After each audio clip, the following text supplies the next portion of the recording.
Welcome to the Sleepy Brainist. Tonight we'll drift through a gentle tour of what happens to the brain in Alzheimer's disease.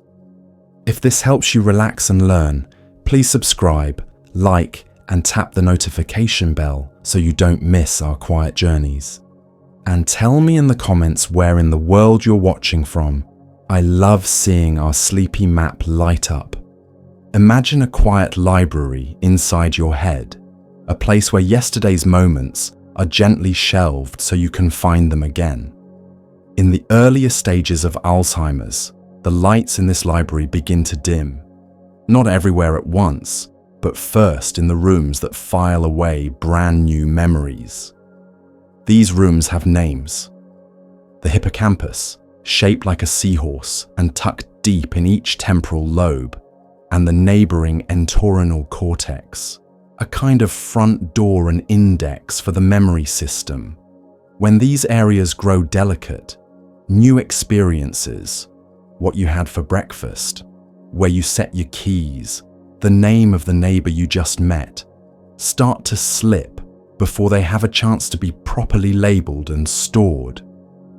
It's not laziness or lack of attention.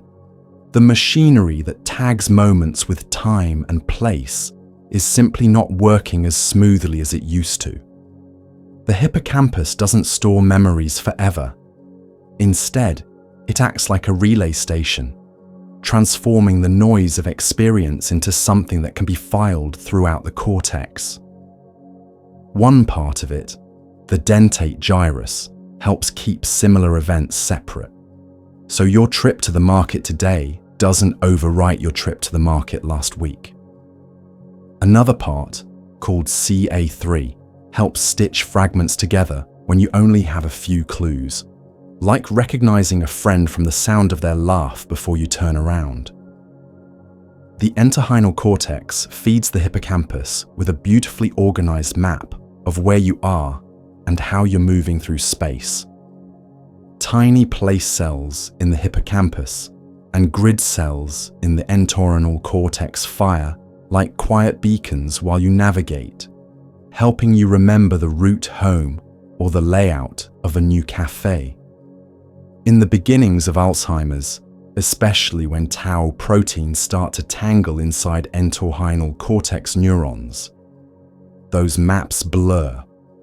A hallway can feel unfamiliar, a turn can feel uncertain, and a once simple walk can require more conscious effort. Because new memories are the most delicate, they are the first to fade.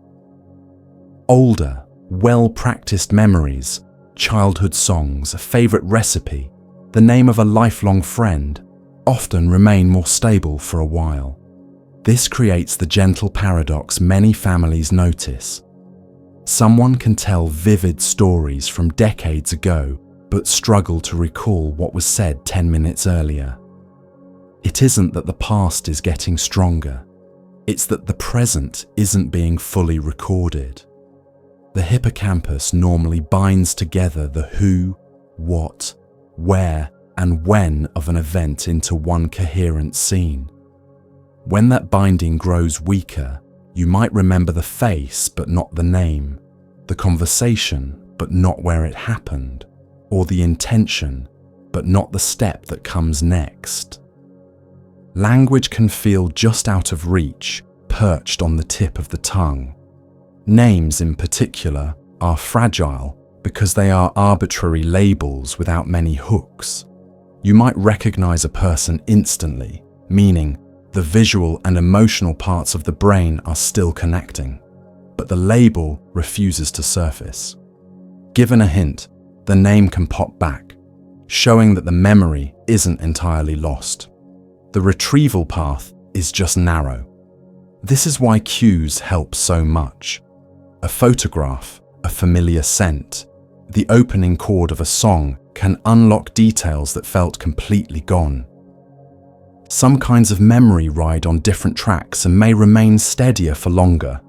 Skills practiced over a lifetime, tying shoelaces, playing a simple piano tune, brewing tea, live more in networks that include the basal ganglia and cerebellum.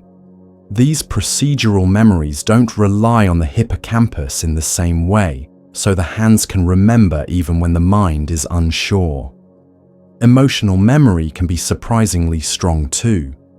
A warm smile, a calm tone, a reassuring touch can soothe because the feeling system recognizes safety even when words are hard to find. This can create islands of clarity, moments when a familiar routine or a beloved song reconnects many parts of the brain at once, and the person feels more like themselves. Beneath the surface, the chemistry that supports attention and learning is also shifting. Cholinergic neurons from the basal forebrain, which provide the neurotransmitter acetylcholine that helps the hippocampus encode experiences, can decline.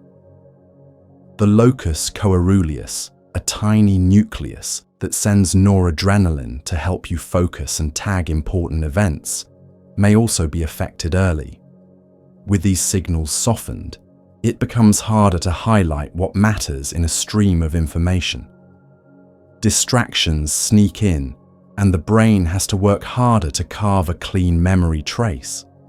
Even when something is learned, the consolidation process, usually strengthened during restful wakefulness and sleep, may be interrupted by fragmented attention, making the next day recall feel hazy. Spatial memory offers another gentle clue. The entorhinal cortex normally supplies the hippocampus with an internal GPS, allowing you to estimate distances and keep track of your path even without thinking. In early Alzheimer's, those grid-like patterns can lose their crispness, so familiar spaces feel subtly altered. You might hesitate at a doorway, choose a longer route because it seems simpler, or misjudge how far a chair is from the table. Small adjustments, clearer landmarks at home, consistent lighting, a habitual place for each item, reduce the load on this mapping system and let other strengths take over.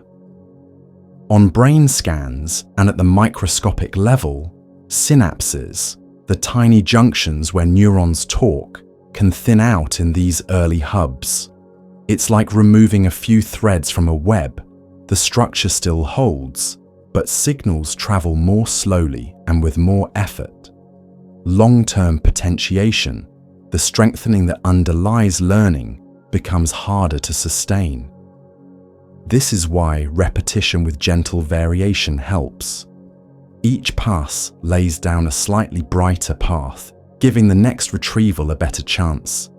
It also explains why multitasking can feel especially draining. With fewer spare connections, switching back and forth has a bigger cost. Smell is intertwined with these memory systems. The olfactory pathways connect closely with the entorhinal cortex, which is one reason a diminished sense of smell can appear early and quietly. A favorite aroma may be less vivid, or a cooking scent that once sparked a memory now drifts by without the same clarity.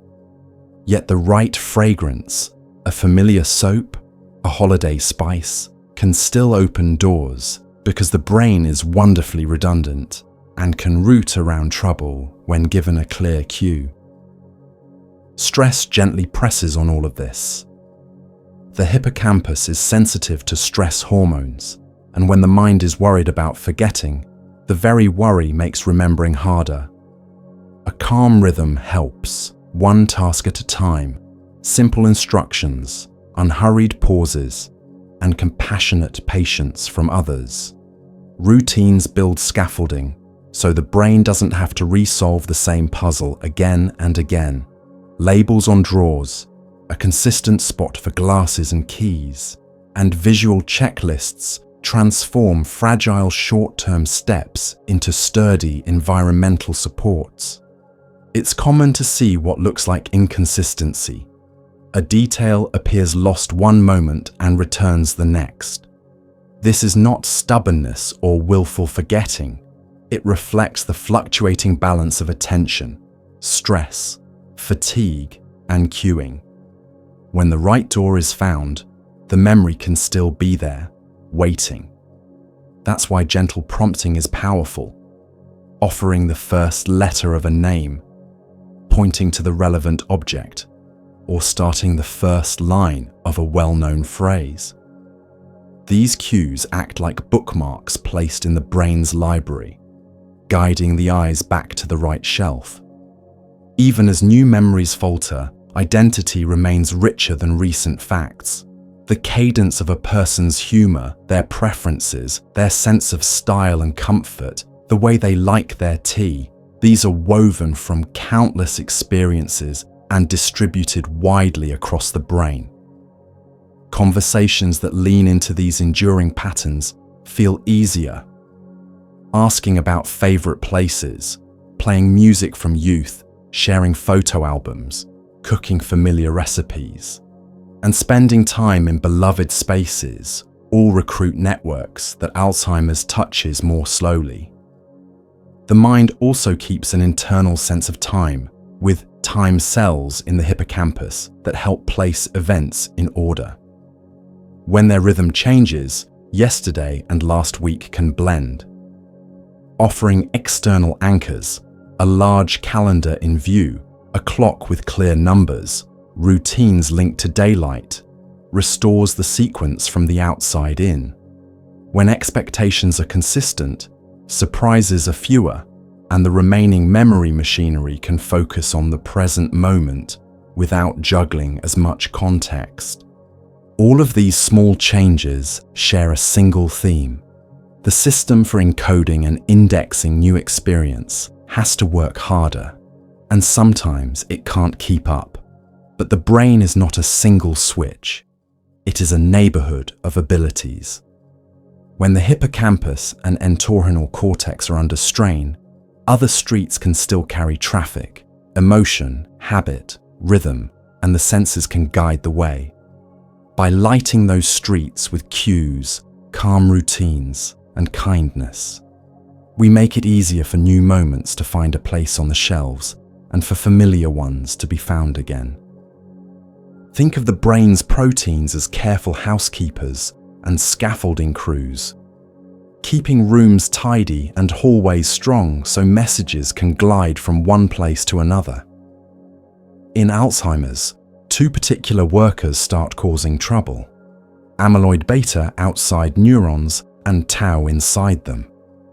Amyloid beta is a small fragment cut from a larger protein called APP, and the way it gets snipped matters. When enzymes such as beta secretase and gamma secretase favor certain cuts, especially those that make longer pieces like a beta 42, the fragments tend to cling to each other.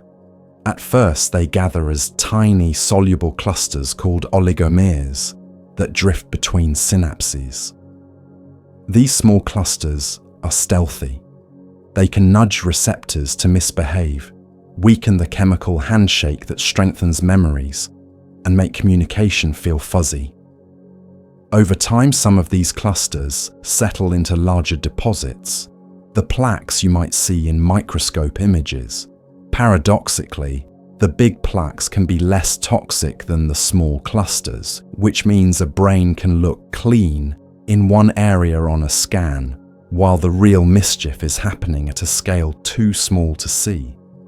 Inside neurons, tau is meant to be a stabilizer, fastening microtubules, the cell's internal rails, so nutrients and signals move smoothly along axons and dendrites.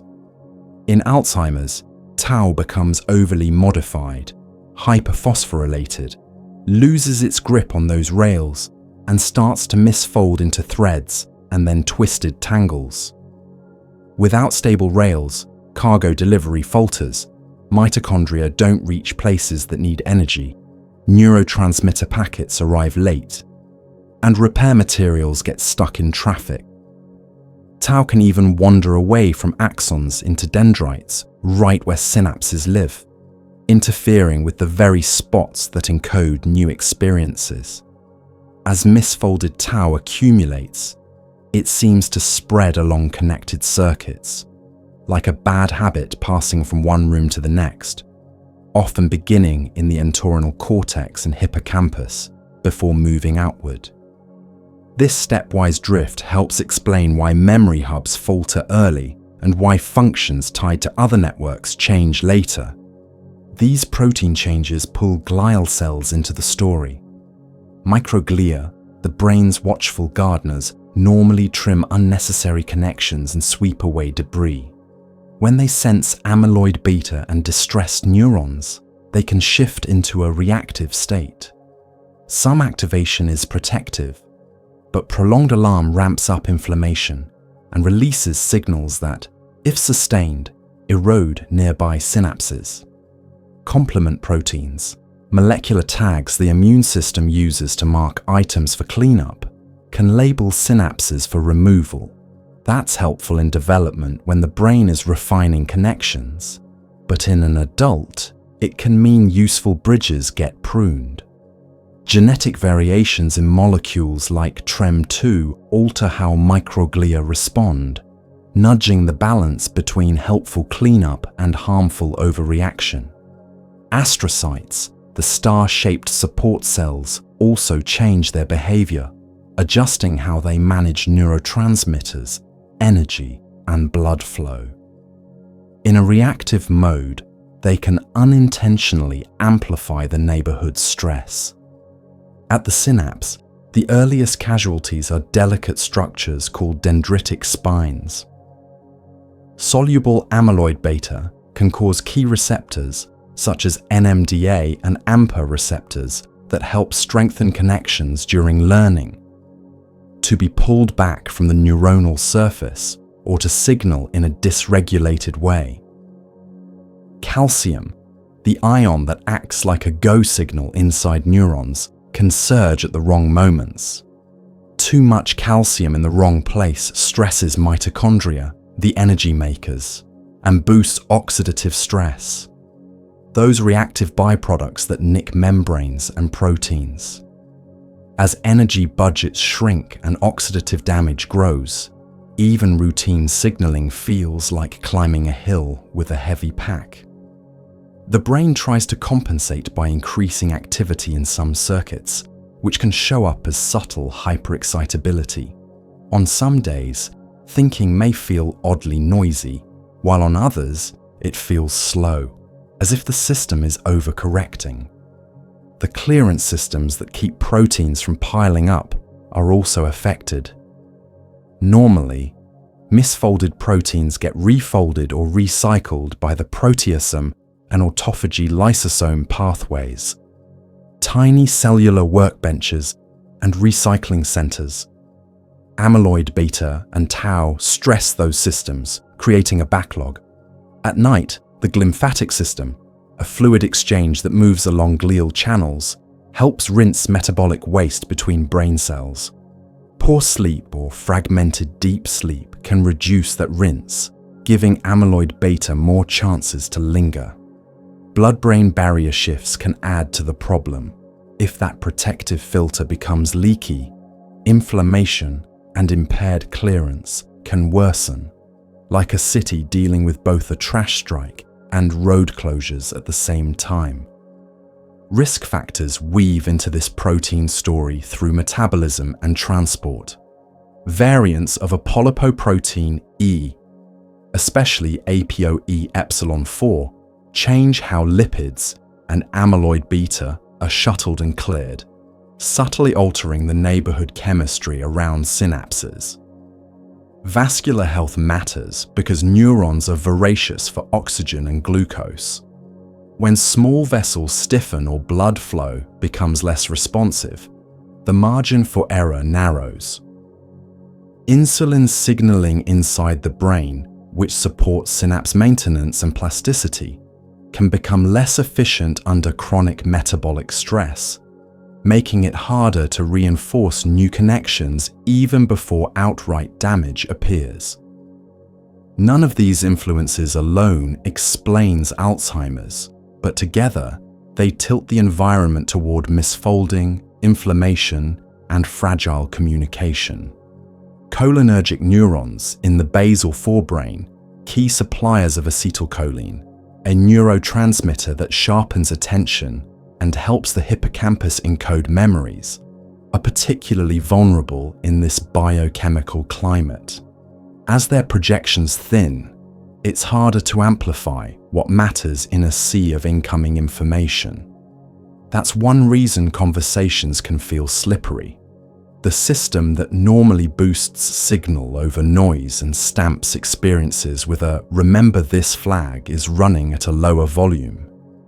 Meanwhile, inhibitory interneurons that keep rhythms orderly may also suffer, letting local circuits fall out of sync. Memory isn't just about storage, it's about timing, and when rhythms desynchronize, even healthy neurons can have trouble playing together. It helps to picture all of this not as a single catastrophe, but as a slow-moving imbalance. Proteins that should fold, unfold, and refold with grace start to linger in awkward shapes. Cleanup crews get overstretched. Support cells mean well, but sometimes overshoot, and synaptic bridges that learn to strengthen with experience become harder to maintain. Still, the brain is resilient and redundant. Circuits reroute, nearby networks pitch in, and well-practiced skills can flow even when exploratory learning feels dulled.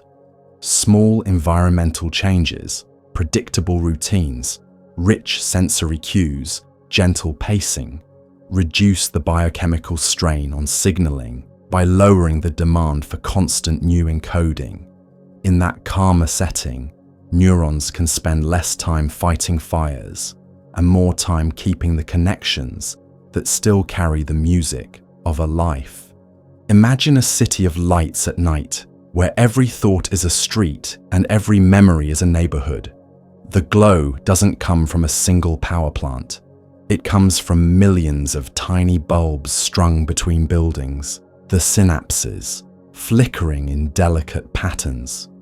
In Alzheimer's, many of those bulbs still exist, but their filaments grow thin, their dimmer switches unpredictable, and the timing between blocks falls a little out of step. A message that once flowed across town like a smooth wave now moves in hesitant ripples, arriving a beat too late or with pieces missing. You can feel this in everyday ways. The word that's almost there, the plan that needs a second run-up, the recipe you know by heart but suddenly have to check twice. A synapse is a tiny cleft where one neuron whispers to the next using chemicals.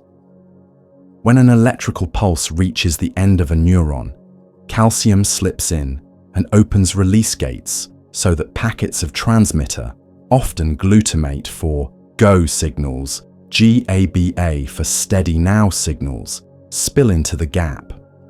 On the receiving side, receptors are waiting like locks shaped for the right key. The strength of a memory depends on how well these locks and keys work, and on how many of them are present at the right moments. In Alzheimer's, the machinery that replenishes these packets slows. The locks are pulled back from the surface more often, and the waves of calcium that tell a synapse, yes, strengthen this, become messy. The result isn't a blackout, it's low voltage, a system that still runs, just with less headroom, so multitasking or solving a new problem feels like trying to read fine print in dusk light. The shape of the receiving side matters too. Dendrites sprout tiny nubs called spines, each one a miniature learning station. Thin spines are exploratory, easy to grow, easy to prune, while mushroom-shaped spines are the settled ones that hold well-learned associations. Under stress, thin spines disappear first, and even some sturdy mushrooms shrink. That quiet remodeling means fewer landing pads for signals and less capacity to adjust when a situation changes. It's why repetition helps. Each gentle rehearsal coaxes the spine to hold its shape a bit longer, to keep the receptor locks nearby, and to resist the daily tug of forgetfulness. Communication is also about timing. The brain keeps time with rhythms. Slow waves for consolidation, theta for navigation and sequencing, faster gamma ripples when many neurons need to fire together. Healthy circuits layer these rhythms like a soft drumbeat under a melody, aligning spikes so that information flows forward. In Alzheimer's, the conductors that coordinate timing, interneurons that release the calming chemical GABA, can falter, gamma can fade, theta can drift, and the once crisp alignment between areas becomes woolly. On some days this feels like mental static, on others like silence where a cue should be. You might start a sentence and lose the thread halfway, not because the words are gone forever, but because the beats that keep them in order slipped out of sync. Energy is the hidden currency of every synapse. Tiny mitochondria sit near release sites and receptors, paying the power bill for pumping ions, refilling transmitter and reshaping spines. Astrocytes, the starry support cells, shuttle fuel in the form of lactate and keep glutamate from lingering too long in the cleft. When Alzheimer's chemistry stresses these helpers, supply gets choppy. A synapse without enough energy becomes cautious. Vesicles refill more slowly, receptors respond less vigorously, and the system errs on the side of undercommunicating. From the outside, this looks like slower processing speed, more pauses before acting, and a need for cleaner, simpler inputs, so the available energy can be spent on the main point, rather than on filtering noise. Bridges between neighborhoods also depend on insulation. Myelin, the fatty wrapping around axons, allows signals to travel quickly and arrive together. Although Alzheimer's is not primarily a disease of myelin, the long white matter highways can lose their crispness with age and under metabolic stress, and the disease nudges that process along. When conduction slows unevenly, messages from different regions no longer meet on the same beat. Tasks that require coordination, holding a goal in mind while you navigate a room, listening while planning a response, become heavier lifts because the integration window shrinks. Zooming out, certain hubs do a lot of traffic control. The posterior cingulate and precuneus help the brain toggle between inward reflection and outward attention. The hippocampus and medial temporal lobe anchor new learning. The frontal midline helps keep goals stable over seconds to minutes. In Alzheimer's, connections among these hubs weaken, and the balance between the default mode network, the gentle hum of daydreaming, remembering, sense-making, and task-positive networks, focus, external attention, wobbles. That's why mind-wandering can feel less restorative and more aimless, and why switching from one task to another costs more effort than it used to. The immune gardeners of the brain, microglia, are always pruning and tending. In development, this is essential. It sculpts efficiency from excess. Later in life, subtle missed signals can tag healthy synapses for removal. Complement proteins, which act like molecular flags, may be overexpressed around stress terminals. A synapse that's merely quiet after a poor night's sleep can be mistaken for a redundant one when the cleanup machinery is revved. Over weeks to months, that means a net loss in the more delicate connections first, especially those that encode context, where you were when you learned a fact, the sequence of steps in a familiar chore, leaving behind a knowledge of pieces without the seams that bind them. Neurovascular coupling, the moment-by-moment matching of blood flow to local need, is another dial that can drift. As neurons fire, astrocyte end feet and nitric oxide signals normally ask nearby vessels to widen, sending fresh oxygen and glucose. When that response is blunted, You get brownouts rather than blackouts. Tasks still complete, but with more errors, more starts and stops, and a greater sense of mental fatigue. People often describe this as a low battery day, not necessarily more forgetful, but more easily overwhelmed by cluttered environments or fast conversation. At the level of learning rules, synapses adjust by two main moves: long-term potentiation, LTP, to strengthen a useful connection, and long-term depression, LTD, to gently loosen one that's no longer efficient. Healthy brains balance these so that important paths are kept clear and outdated ones are recycled. In Alzheimer's, soluble protein fragments and disrupted calcium signals tilt the seesaw toward LTD-like changes. It becomes easier to weaken than to strengthen. That doesn't erase what you already know, but it makes it harder to lay new asphalt or to repave a road that's starting to crack. This is why success often comes from consistency. Same cues, same order, same context, so the existing pathways are reused rather than demanding fresh construction. Not all connections suffer equally. Circuits that support habits and well-rehearsed skills, the basal ganglia loops that help your hands tie laces or your body find the rhythm of a song, are comparatively sturdy. Emotional circuits too can carry strong signals even when factual detail is faint. A calm, friendly voice can be understood when complex instructions cannot. A melody can guide movement when a spoken command fails to land.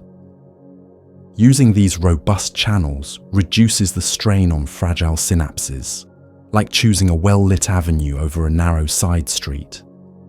The brain also tries to compensate. When one route weakens, neighboring neurons can sprout new branches, and parallel networks may increase their baseline activity. Functional imaging often shows more brain used for simpler tasks, a sign of redistribution. That extra recruitment can work for a time, but it comes with a cost in stamina, which is why pacing matters. Short, quiet stretches of focus, then a break. One source of input at a time, rather than several overlapping streams. Clear visual structure, contrasting colors, large fonts, uncluttered surfaces. So early, visual areas can do more of the heavy lifting, and later integrative regions can remain unburdened. Sleep remains the nightly contractor that inspects wiring and resets dimmers. During deep sleep, slow waves sweep across the cortex while the thalamus sprinkles spindles, and hippocampal ripples replay recent experiences in compressed form. This coordinated dance helps consolidate what matters and scale down unneeded connections. When rhythms are fragmented, synaptic housekeeping is less precise.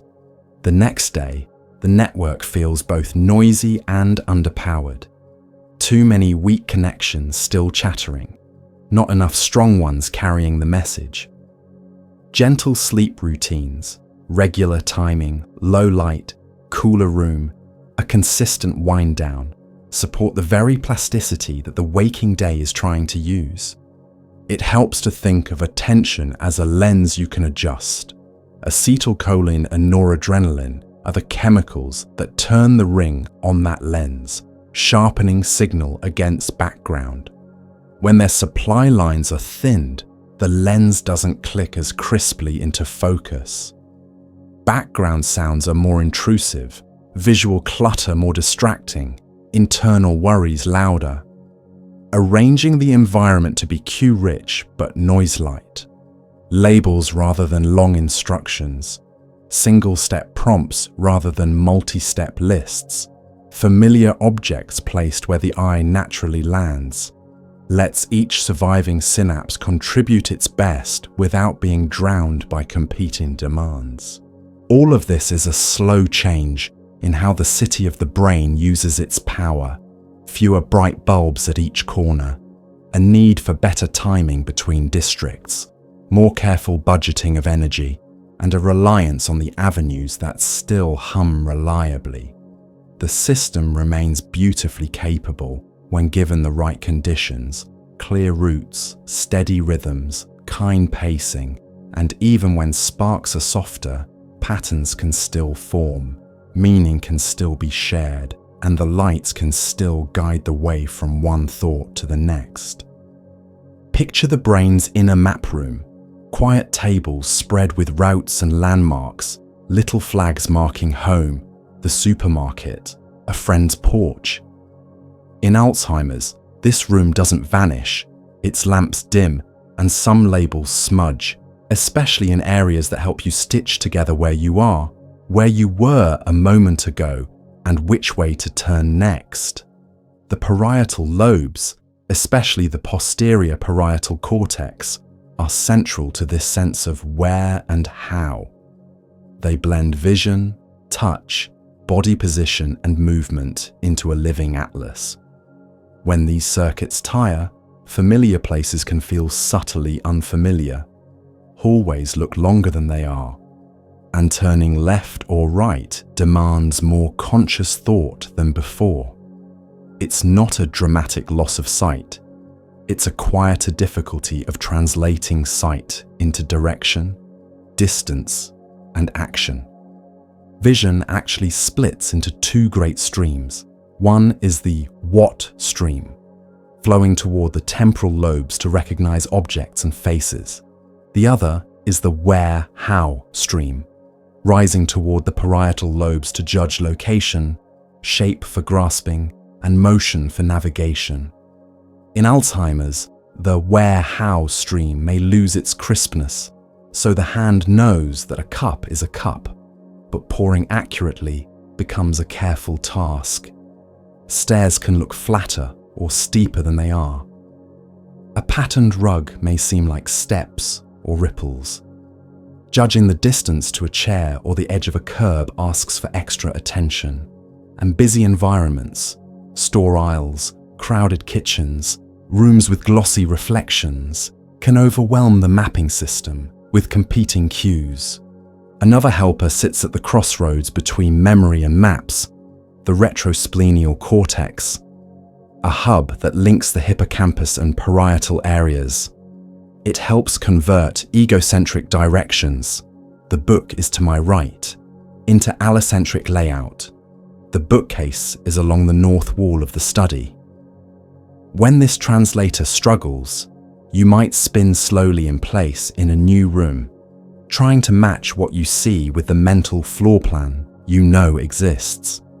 Outdoors, landmarks that once anchored you, church spires, a distinctive tree, the bend in a path, feel less magnetic.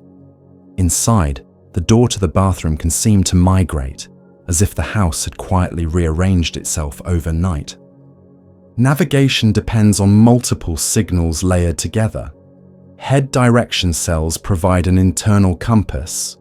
Grid and place cells provide coordinates, and vestibular and proprioceptive inputs track your turns and steps. The parietal cortex braids these signals with vision so you can move fluidly without narrating every action. When that braid loosens, movement asks for narration. Keys on the hook by the door, wallet on the tray, turn left at the hall, second door. The extra words can work, but they cost energy, and any interruption, a phone ringing, a passing conversation, a shadow that looks like an object, can break the thread, so you stand still and reorient. Sometimes with a hint of frustration that arrives before you can name it. Attention is the spotlight that sweeps across the map, and the parietal lobes control much of that sweep. If the spotlight doesn't move smoothly, you can miss items in plain sight. The coat on the back of the chair, the teacup on the counter's edge, the exit sign above your shoulder. This isn't simple distractibility. It's a subtle difficulty shifting the beam from one target to another and keeping a clean spatial index of what you've already checked. In cluttered scenes, the spotlight tires quickly, and you may find yourself scanning the same region twice while skipping another entirely. That's why putting frequently used objects in consistent, high-contrast places helps. A light tray on a dark table, a single hook for keys at eye level, a bold frame around a commonly used door, these changes reduce the need for broad, effortful scanning. Spatial sequencing, the order of steps in a task that unfolds through space, can grow fragile too. Setting the table, dressing, or making tea involves small choreographies. Reach here, place there, rotate, step aside, return. The parietal lobes keep that choreography aligned with the shape of your body and the shape of the world. When the alignment wavers, you might attempt step 2 before step 1. Put the lid on before pouring, or try to button a cuff that isn't yet around the wrist. People sometimes call this clumsiness, but it's more specific. The brain's blueprint for action is smudged, even though the goal is clear.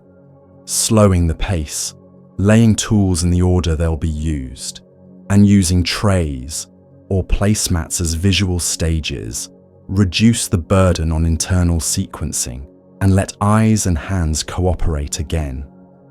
Lighting and contrast carry outsized importance when the map room is dim.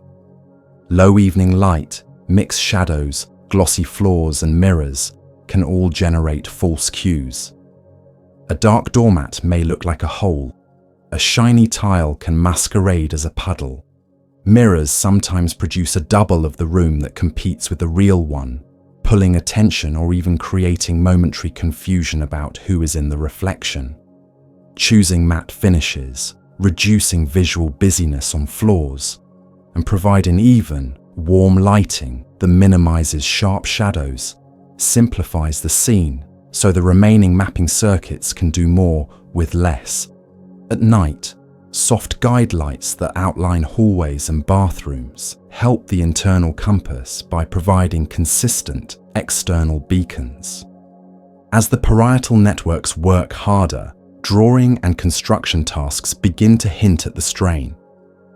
Copying a clock face or a simple cube may leave out lines or cluster numbers on one side, not because numbers are forgotten, but because spacing and proportion are tougher to manage. Writing can drift up or down a page.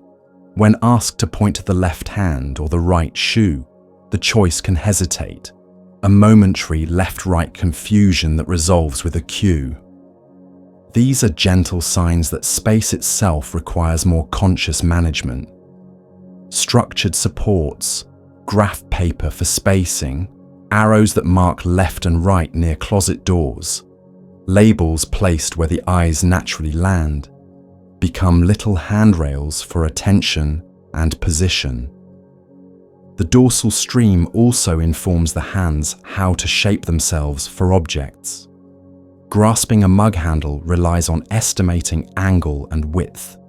Aligning a key with a lock relies on sensing orientation while moving.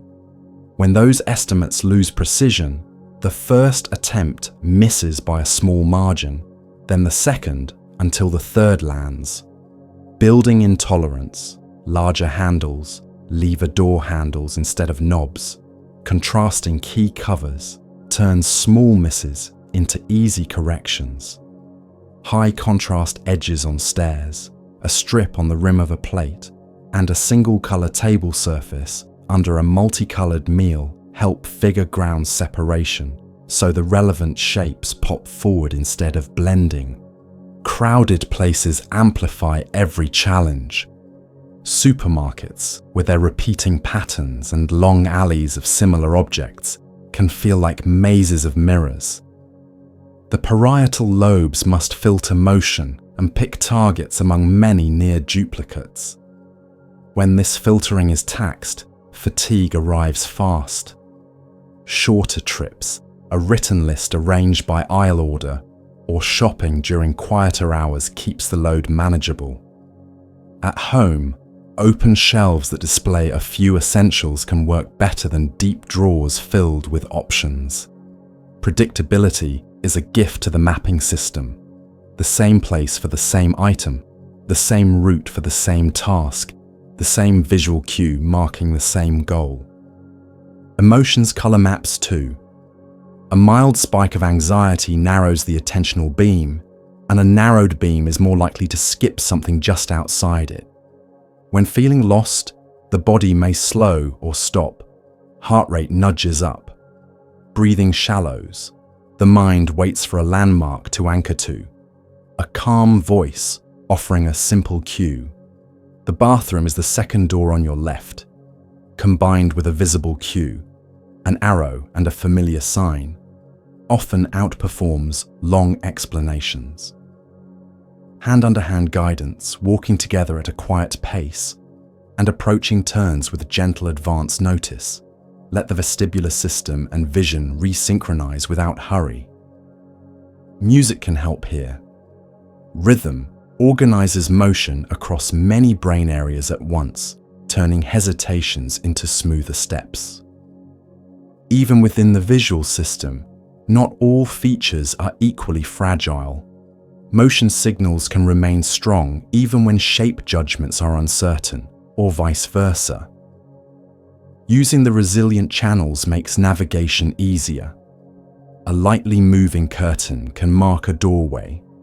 A softly pulsing nightlight can indicate a hallway turn. A stationary, boldly colored strip can delineate a counter edge. The aim is not to add more stimuli, but to choose fewer, clearer beacons that the brain can trust every time it looks. As maps grow dim, the brain leans harder on external anchors and on bodily habits. The shape of a favorite chair, the smell of a particular soap near the bathroom sink, the weight of a familiar sweater by the door. All of these become navigational aids alongside arrows and labels. A house can be tuned to collaborate. Uncluttered paths, furniture arranged to suggest obvious flow, doors you want used painted a distinct welcoming color, while doors you don't want used blend into the wall. Outdoors, walks that follow a loop rather than an out and back, with obvious visual markers at intervals, reduce the demand on mental rotation and make each point along the way feel like a return to something known. None of these changes imply that spatial understanding disappears. They acknowledge that the parietal networks are working with less margin. By simplifying scenes, stabilizing routines, and turning crucial decisions into easy, visible choices, you create the conditions where orientation reappears more often and more reliably. The map room still works. It just prefers clear signs, steady light, and a gentle pace to keep the route in view. Language lives along the shores of the temporal lobes, where sounds are turned into meaning, and meanings are turned back into sounds. When Alzheimer's touches these shores, it doesn't silence them, it softens their edges. The most familiar feeling is the tip of the tongue moment. You can picture the person, feel the shape of the story you want to tell, even sense the first letter knocking, but the word itself hangs just out of reach. That's because word finding is a little relay race. First you select the idea, a mental picture with features like color, function, and category. Then you fetch its name from your internal dictionary.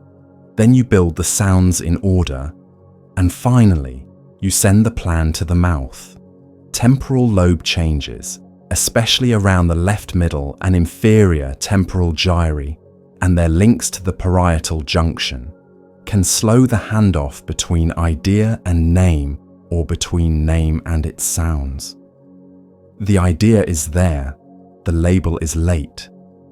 Proper names are the slipperiest because they have the fewest hooks. Dog connects to 4 legs, fur, bark, pet, leash. Eleanor mostly connects to Eleanor. That's why you might immediately recognize a neighbor's face and history. yet blank on her name. A small hint, a first letter, a rhyme, the context where you usually see her, often releases the word, showing that the path isn't erased, just narrowed. Common words can wobble too, especially those you use less often. Frequency matters. High-frequency words, house, water, go, are stitched into many roots. Low-frequency words rely on fewer threads and are the first to fray when the system is under strain. Sometimes the concept itself loses detail before the name does. When the storehouse of features thins, fewer facts about what a thing looks like, what it's for, what group it belongs to, the brain may reach for a nearby category.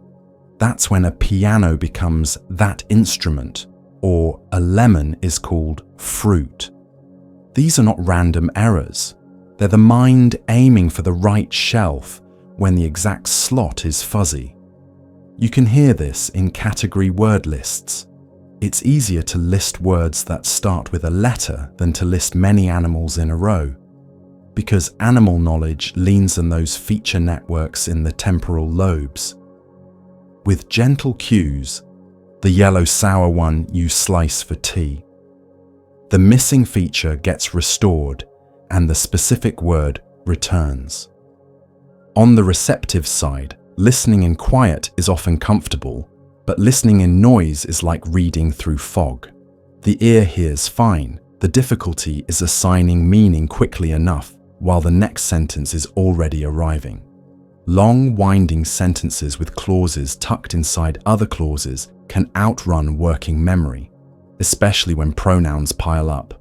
It, that, those, he, without firm anchors.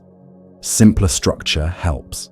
Short sentences, proper names instead of pronouns, one idea at a time.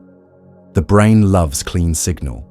Face-to-face conversation, steady eye contact, and a calm cadence give the temporal lobes extra context, lip reading, prosody, facial cues, to fill tiny gaps in the words.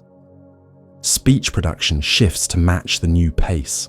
Sentences grow shorter, grammar trims down to the essentials, and pauses widen between thoughts. These pauses aren't emptiness, they're processing time.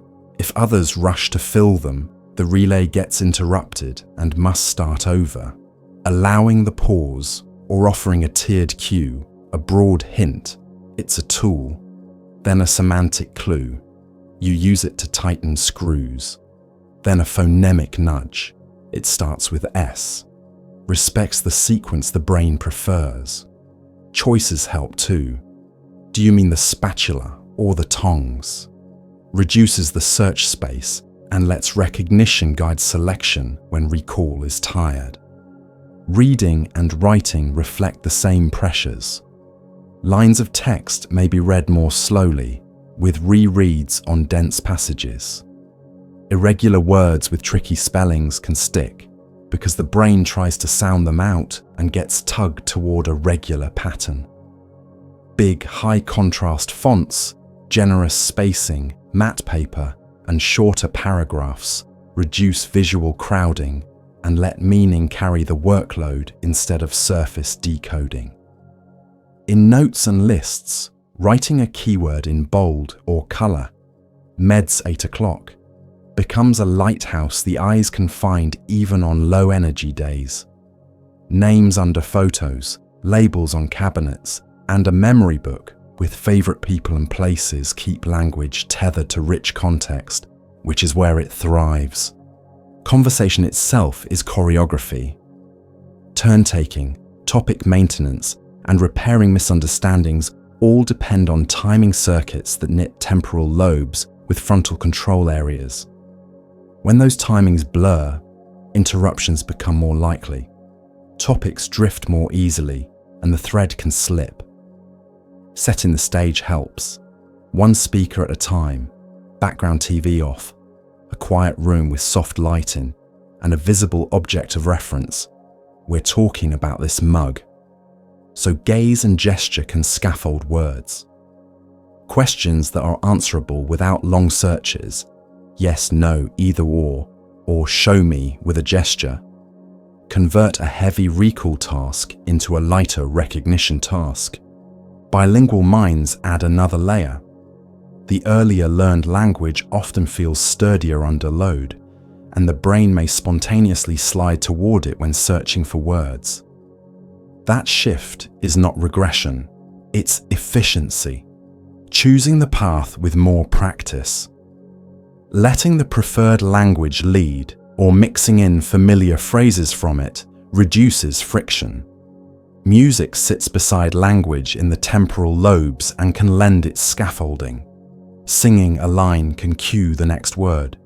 Tapping a rhythm can pace speech, and familiar melodies can unlock phrases that ordinary cues cannot.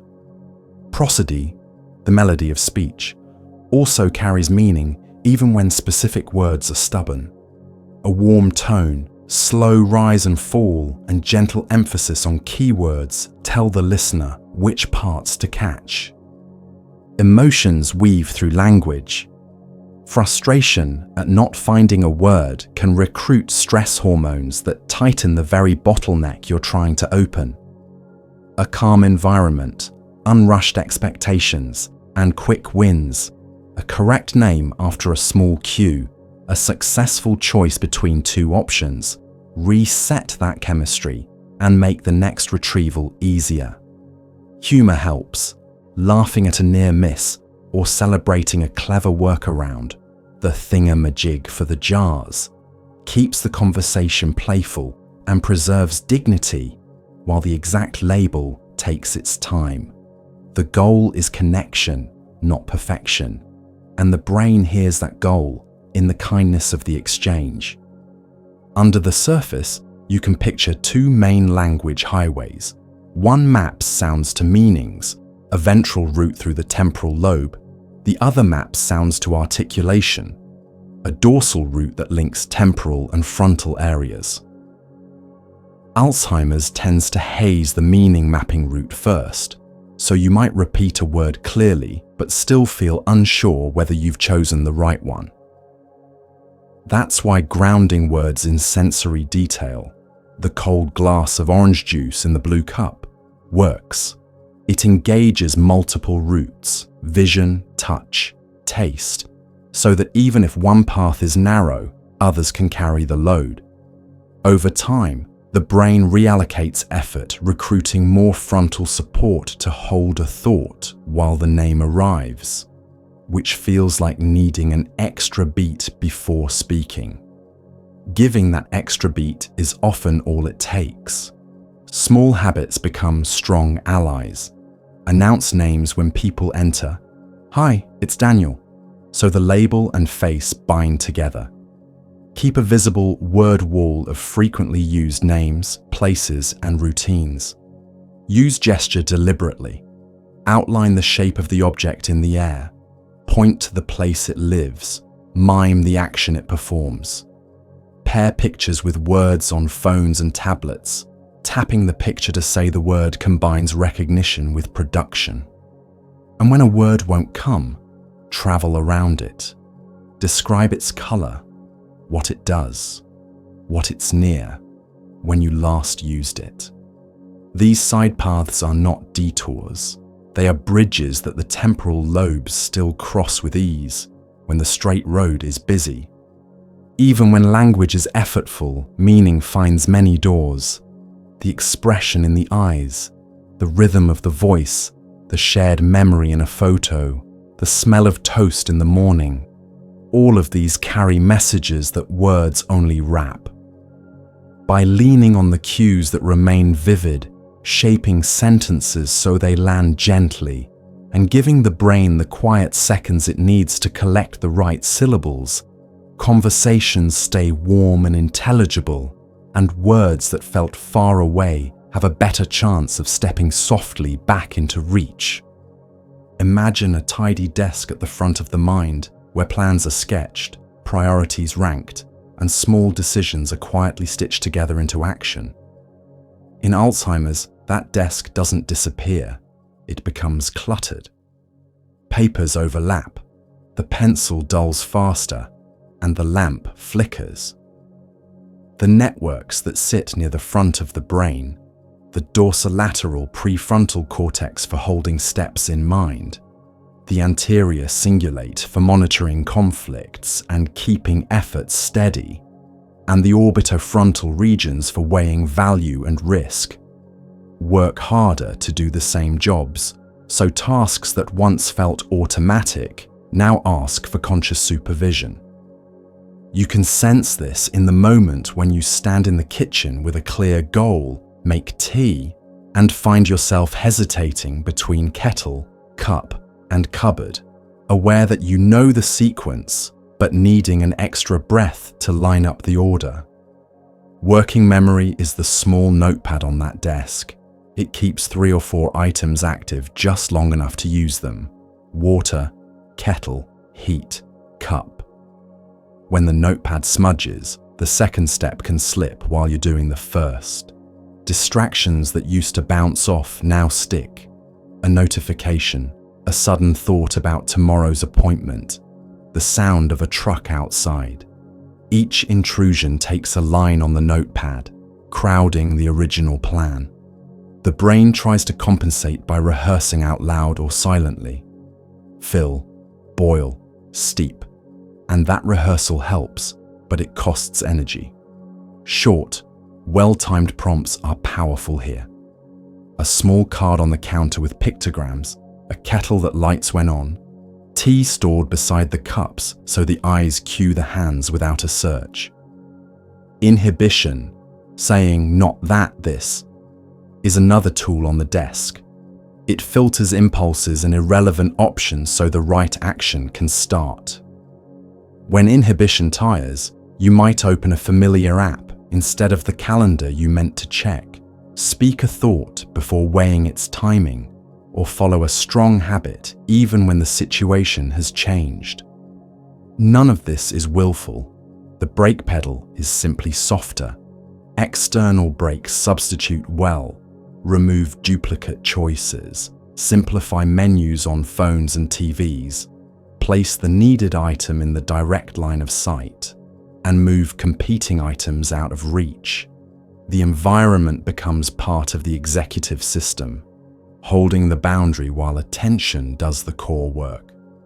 Task switching, the ability to put one mini plan down and pick another up without dropping either, leans on the same frontal circuits. In Alzheimer's, switching can feel sticky. After paying one bill online, the mind may stay in the bill lane and resist shifting to email, or it may flip too quickly and leave the payment midstream. This is why batching works. Group similar tasks by context. All calls together, all papers together, all kitchen prep together, and finish each batch before moving on. It reduces the number of switches and the friction at each switch. A simple timer can help signal a switch with a sound rather than an internal judgment call, which preserves effort for the actual content. Motivation and initiation are closely tied to the brain's valuation signals. Dopamine pathways nudge the planning desk to care about a goal and push the first domino. When those signals are quieter, an action can feel heavier than it objectively is. This starting friction is often mislabeled as laziness.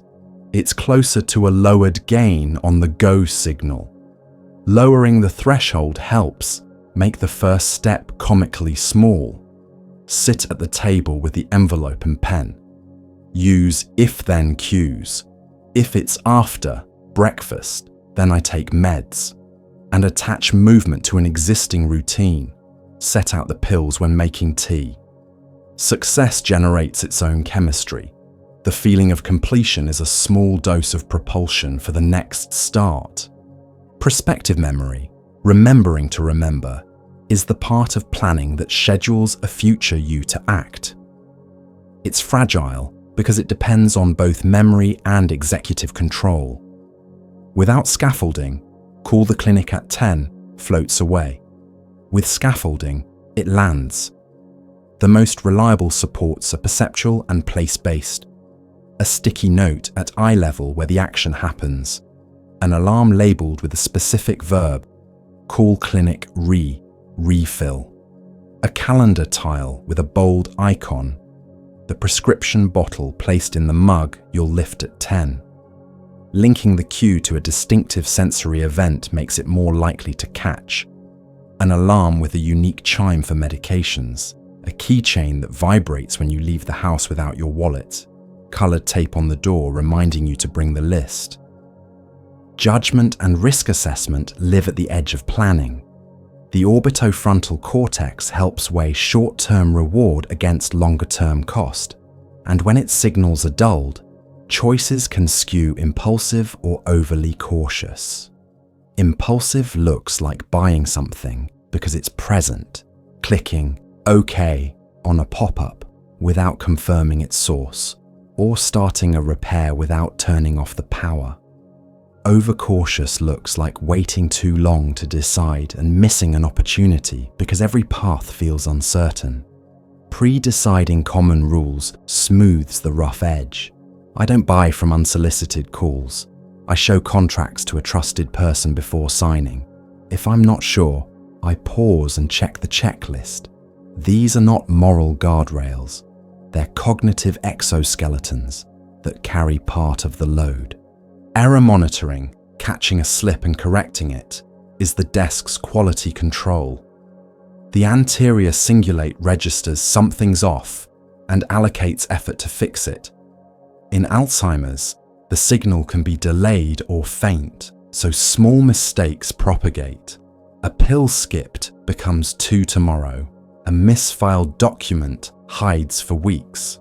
Turning corrections into rituals protects against this drift. Count pills out loud into a weekly organizer. Read addresses aloud while placing mail. Use check marks you can see accumulating, and keep a parking spot on the counter where in-progress tasks live so they aren't silently re-shelved as finished. Time itself gets softer around the edges. The planning desk estimates how long a task will take and when to start. When that estimator is optimistic or variable, the day fills with compressions and spills, too little time for too many steps, then long empty stretches where you feel you should be doing something but can't retrieve what. External time scaffolds convert felt time into seen time. Visible clocks in key rooms. Timers that display remaining minutes.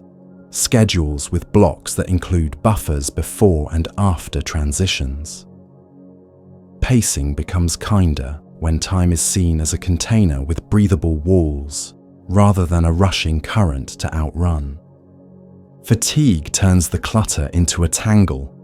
Executive functions degrade gracefully across the day.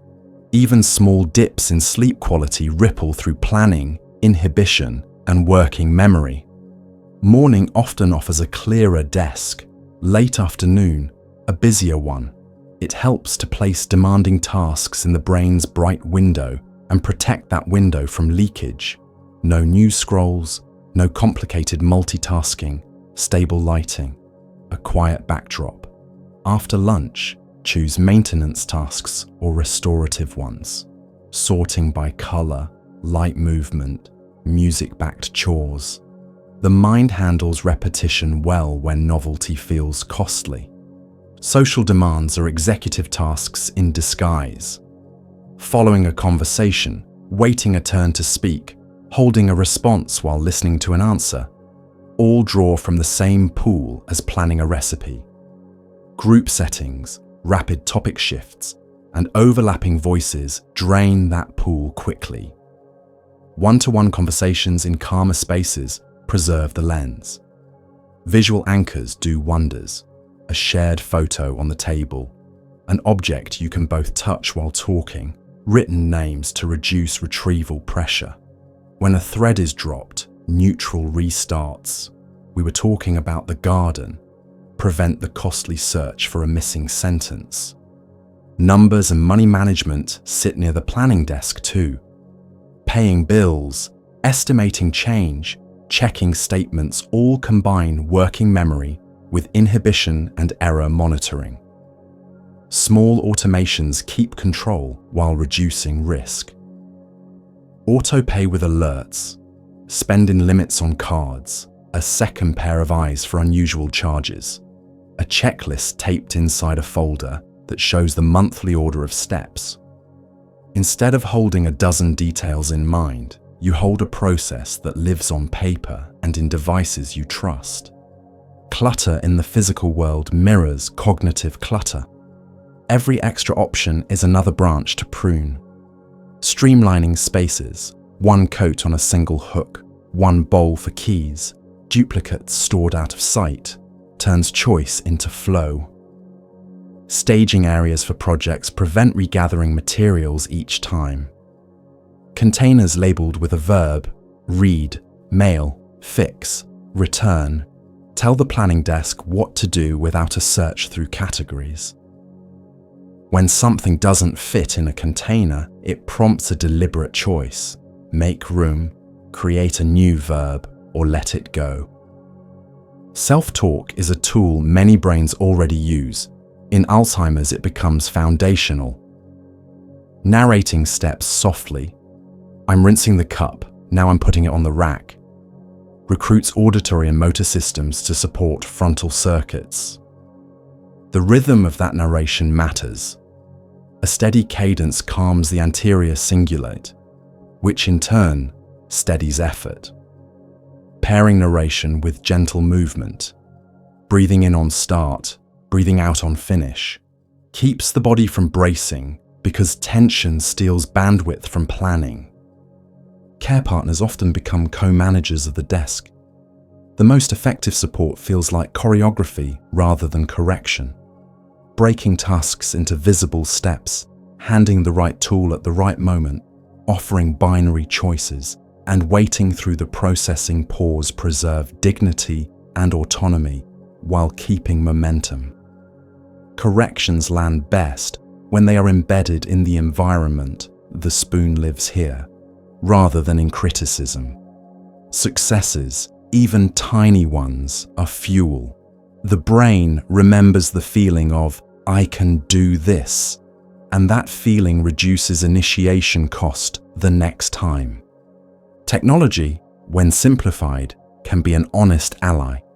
Calendars that show only today, reminder apps with pictures and large buttons, smart speakers that respond to plain language, and devices with easy mode interfaces reduce the translation work between intention and action.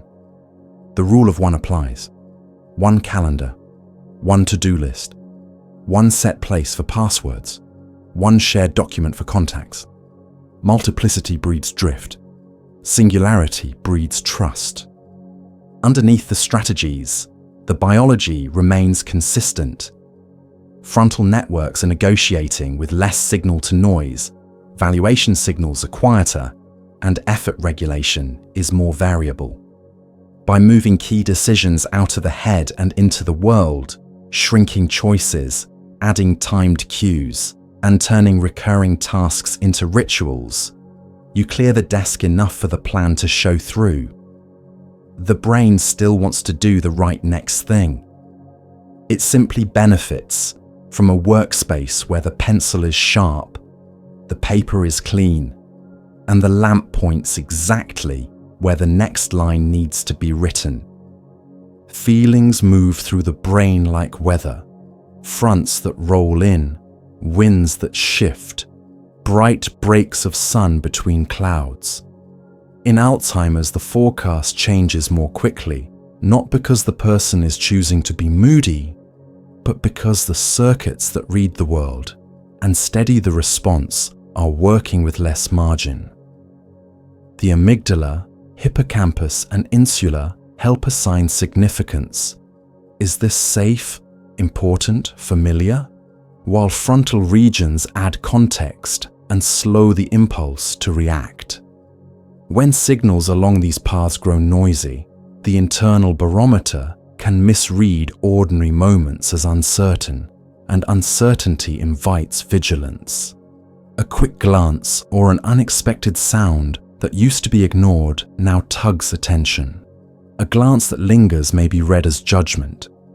A misplaced item can feel like a threat to order. Small frictions that once evaporated now accumulate into a gust of worry, irritability, or withdrawal. And then, with a change of scene or a kind word, the gust passes just as quickly. Anxiety often arrives not as articulated fear, but as restlessness, pacing, checking, asking for the plan again, shadowing a loved one from room to room. The brain is seeking anchors. What's next? Where am I needed? Where is home? When the hippocampus can't easily hold a timeline and the parietal map is hazier, the feeling system steps in with a simple rule. Stay close to a reliable person or place. This attachment pull is protective. It lowers uncertainty by borrowing someone else's orientation. You can see it soften with clear, repeated cues. We're having lunch after the news, with visible schedules that don't require recall, and with environmental anchors. The coat on a single hook, the bag by the door, the mug by the kettle. Each visible certainty is a rung on a ladder that emotions can climb to calmer air. Irritability usually reflects cognitive overload rather than intention to be sharp. The salience network, insular and anterior cingulate, decides what deserves the spotlight. When it's overactive or poorly coordinated with frontal control, too many things feel urgent at once. A noisy TV, bright kitchen lights, two people talking, the hum of an appliance, a question that demands recall. This is a crowd at a doorway. The response may be a clipped comment, a frown, a sudden no, or stepping away. Reducing simultaneous demands often dissolves the edge. One voice at a time, softer lighting, tasks split into single steps, visual choices instead of verbal quizzes. If a refusal appears, it can help to sidestep rather than push. Change the question to a selection, shift the environment, or take a short walk to reset the salience dial. Apathy feels different from sadness. It is not sorrow about the world. It is a lowering of the go signal that initiates action and sustains curiosity. Dopaminergic and frontal striatal loops, which nudge exploration and reward, can run quieter. The person may enjoy an activity once started, but seldom starts on their own. Treating apathy as stubbornness backfires because it adds pressure without energy. Starting friction is the real obstacle. So shrink the first step until it's almost laughably small and tie it to a cue that already occurs. Stand by the window when the 10 a.m. chime rings. Put on shoes after breakfast. Play the first 30 seconds of a favorite song and see if the body joins. Momentum is chemistry. A small success raises the baseline for the next move. Depression, when it appears, entwines with memory changes in a particular way. The past can be recalled more readily than the recent present, so losses may feel larger and victories smaller. Rumination, replaying worries without resolution, consumes energy needed for planning and attention. The body also speaks. Slower movement, early morning waking, a narrower range of facial expression. What helps the brain helps mood. Bright morning light to push the circadian clock forward. Gentle exercise to raise noradrenaline and dopamine. Consistent social contact in low-demand formats like a shared walk or puzzle. And conversations that ask for recognition rather than recall. Which of these songs do you like? Instead of, what did we do last week? Pleasure can be cued. It doesn't have to be remembered first. Sometimes emotions tilt towards suspicion or misinterpretation. If faces are harder to decode and recent memory is fragile, gaps fill with guesses, especially under stress. A misplaced wallet might be experienced as someone moved it, not because the person wants to accuse, but because the brain relies more on the feeling of order than on the timeline of where things went. Mirrors, shadows, and TV voices can be taken as real presences in the room, particularly in low light or fatigue.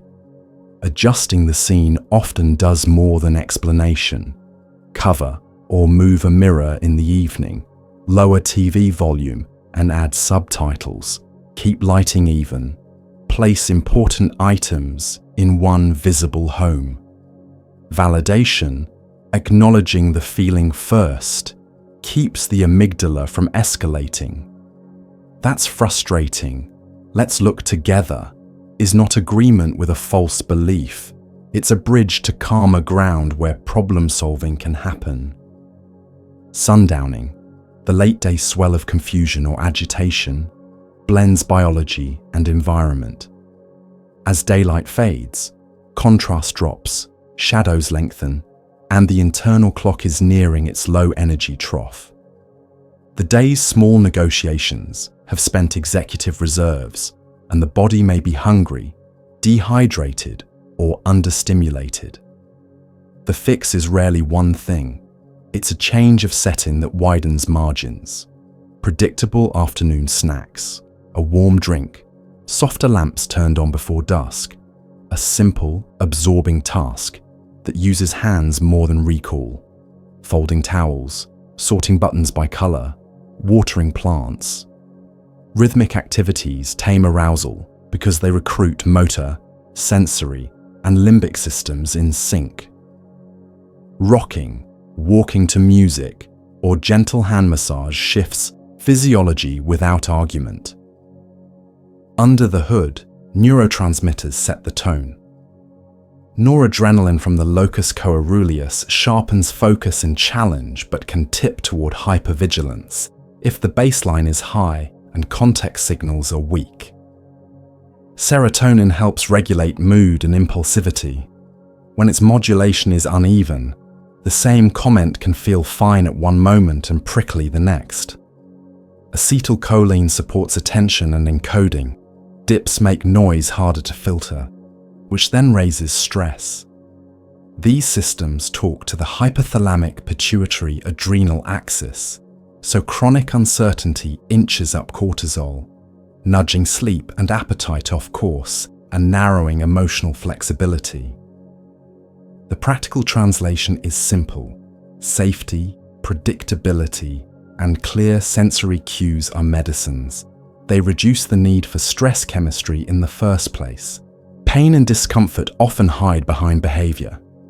If naming the sensation or locating it is hard, the body speaks in agitation, pacing, or refusal. Constipation, urinary discomfort, dental pain, a shoe that rubs, a room that's too hot. Any of these can present as behavior. A quick body scan each day, skin, toes, mouth, hydration, bowels, temperature, vision, and hearing aids clean and charged, prevents many storms. Clothing that's soft and tagless, layers that adjust without fuss, shoes that slip on easily, and a bathroom that's warm and well lit remove minor sources of continuous irritation that can otherwise amplify mood. Communication runs through gesture, posture, and tone long before words. The limbic system reads faces in milliseconds and mirrors what it sees. This is co-regulation. If the helper's brow is tight and voice clipped, the other nervous system will match it. If the helper's shoulders drop, breath slows, and voice softens with a slight smile, the match goes the other way. Approaching at eye level, from the front with a greeting and name, offers the amygdala an immediate safety cue. Offering a hand, palm up, and waiting gives control back to the person's body. A little control diffuses a lot of fear. Music is a direct line to feeling.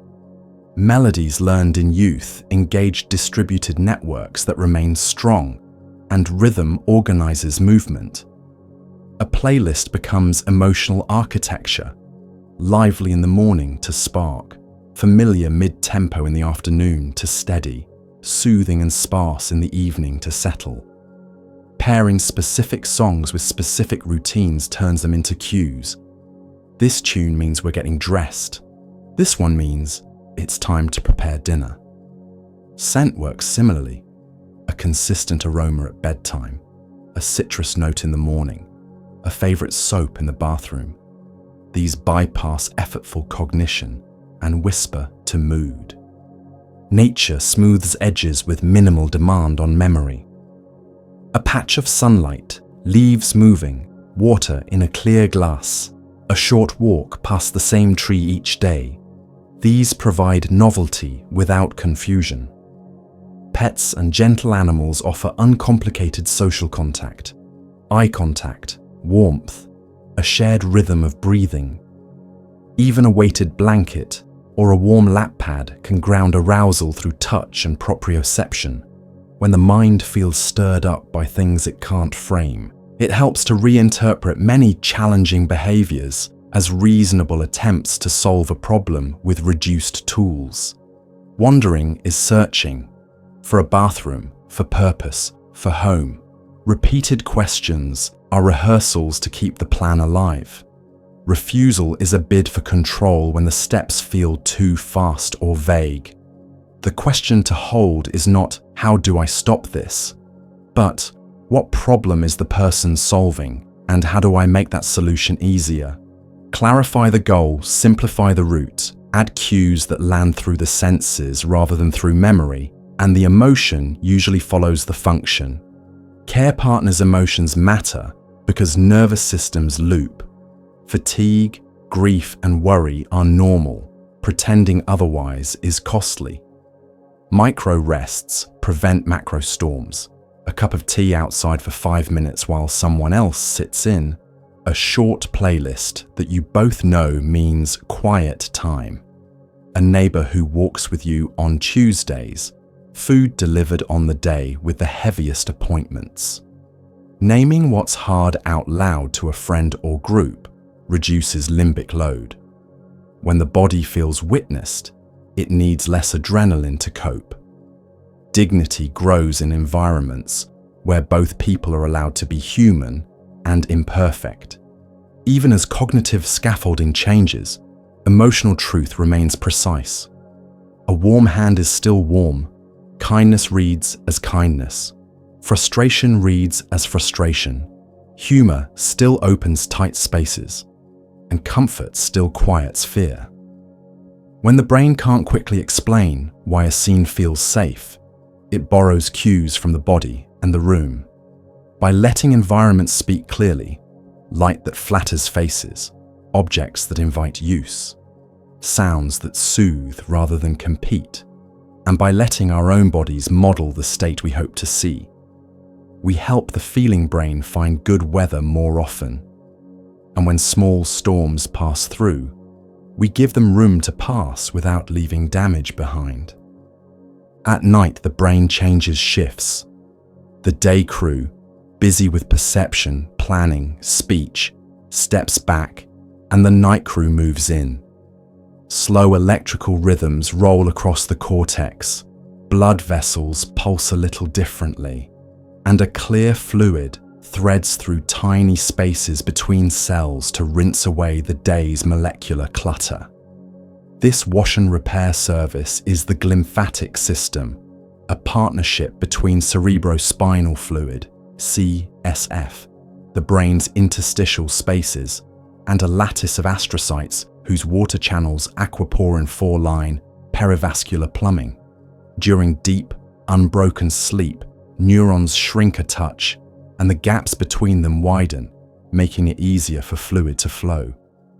With each heartbeat and breath, CSF is pushed along arteries into brain tissue, swirls through, and then drains along veins, carrying off byproducts like amyloid beta fragments, and used neurotransmitters. It's not a dramatic waterfall, it's a slow tide whose reliability matters more than its speed. When the tide comes in and out on schedule, the shoreline stays clean. When the tide is choppy or weak, silt accumulates. Sleep architecture is the blueprint for that schedule. The night begins with a descent into non-REM stages, down to slow-wave sleep where the cortex generates wide, synchronized waves about once per second. These slow oscillations coordinate with thalamic sleep spindles, brief 12 to 15 Hz bursts, and tiny hippocampal ripples, a triad that replays the day's patterns in compressed form. While the replay organizes memories, the slow waves open the gates for CSF to pulse inward, like lifting a drawbridge to let cleaning boats pass. Later in the night, REM sleep cycles in, the stage with vivid dreams and a brain that looks electrically, almost awake.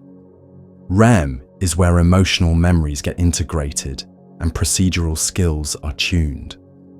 In Alzheimer's, both the slow waves and the regularity of REM can be blunted or fractured, so the night crew keeps getting interrupted, half-finished jobs piled beside new ones.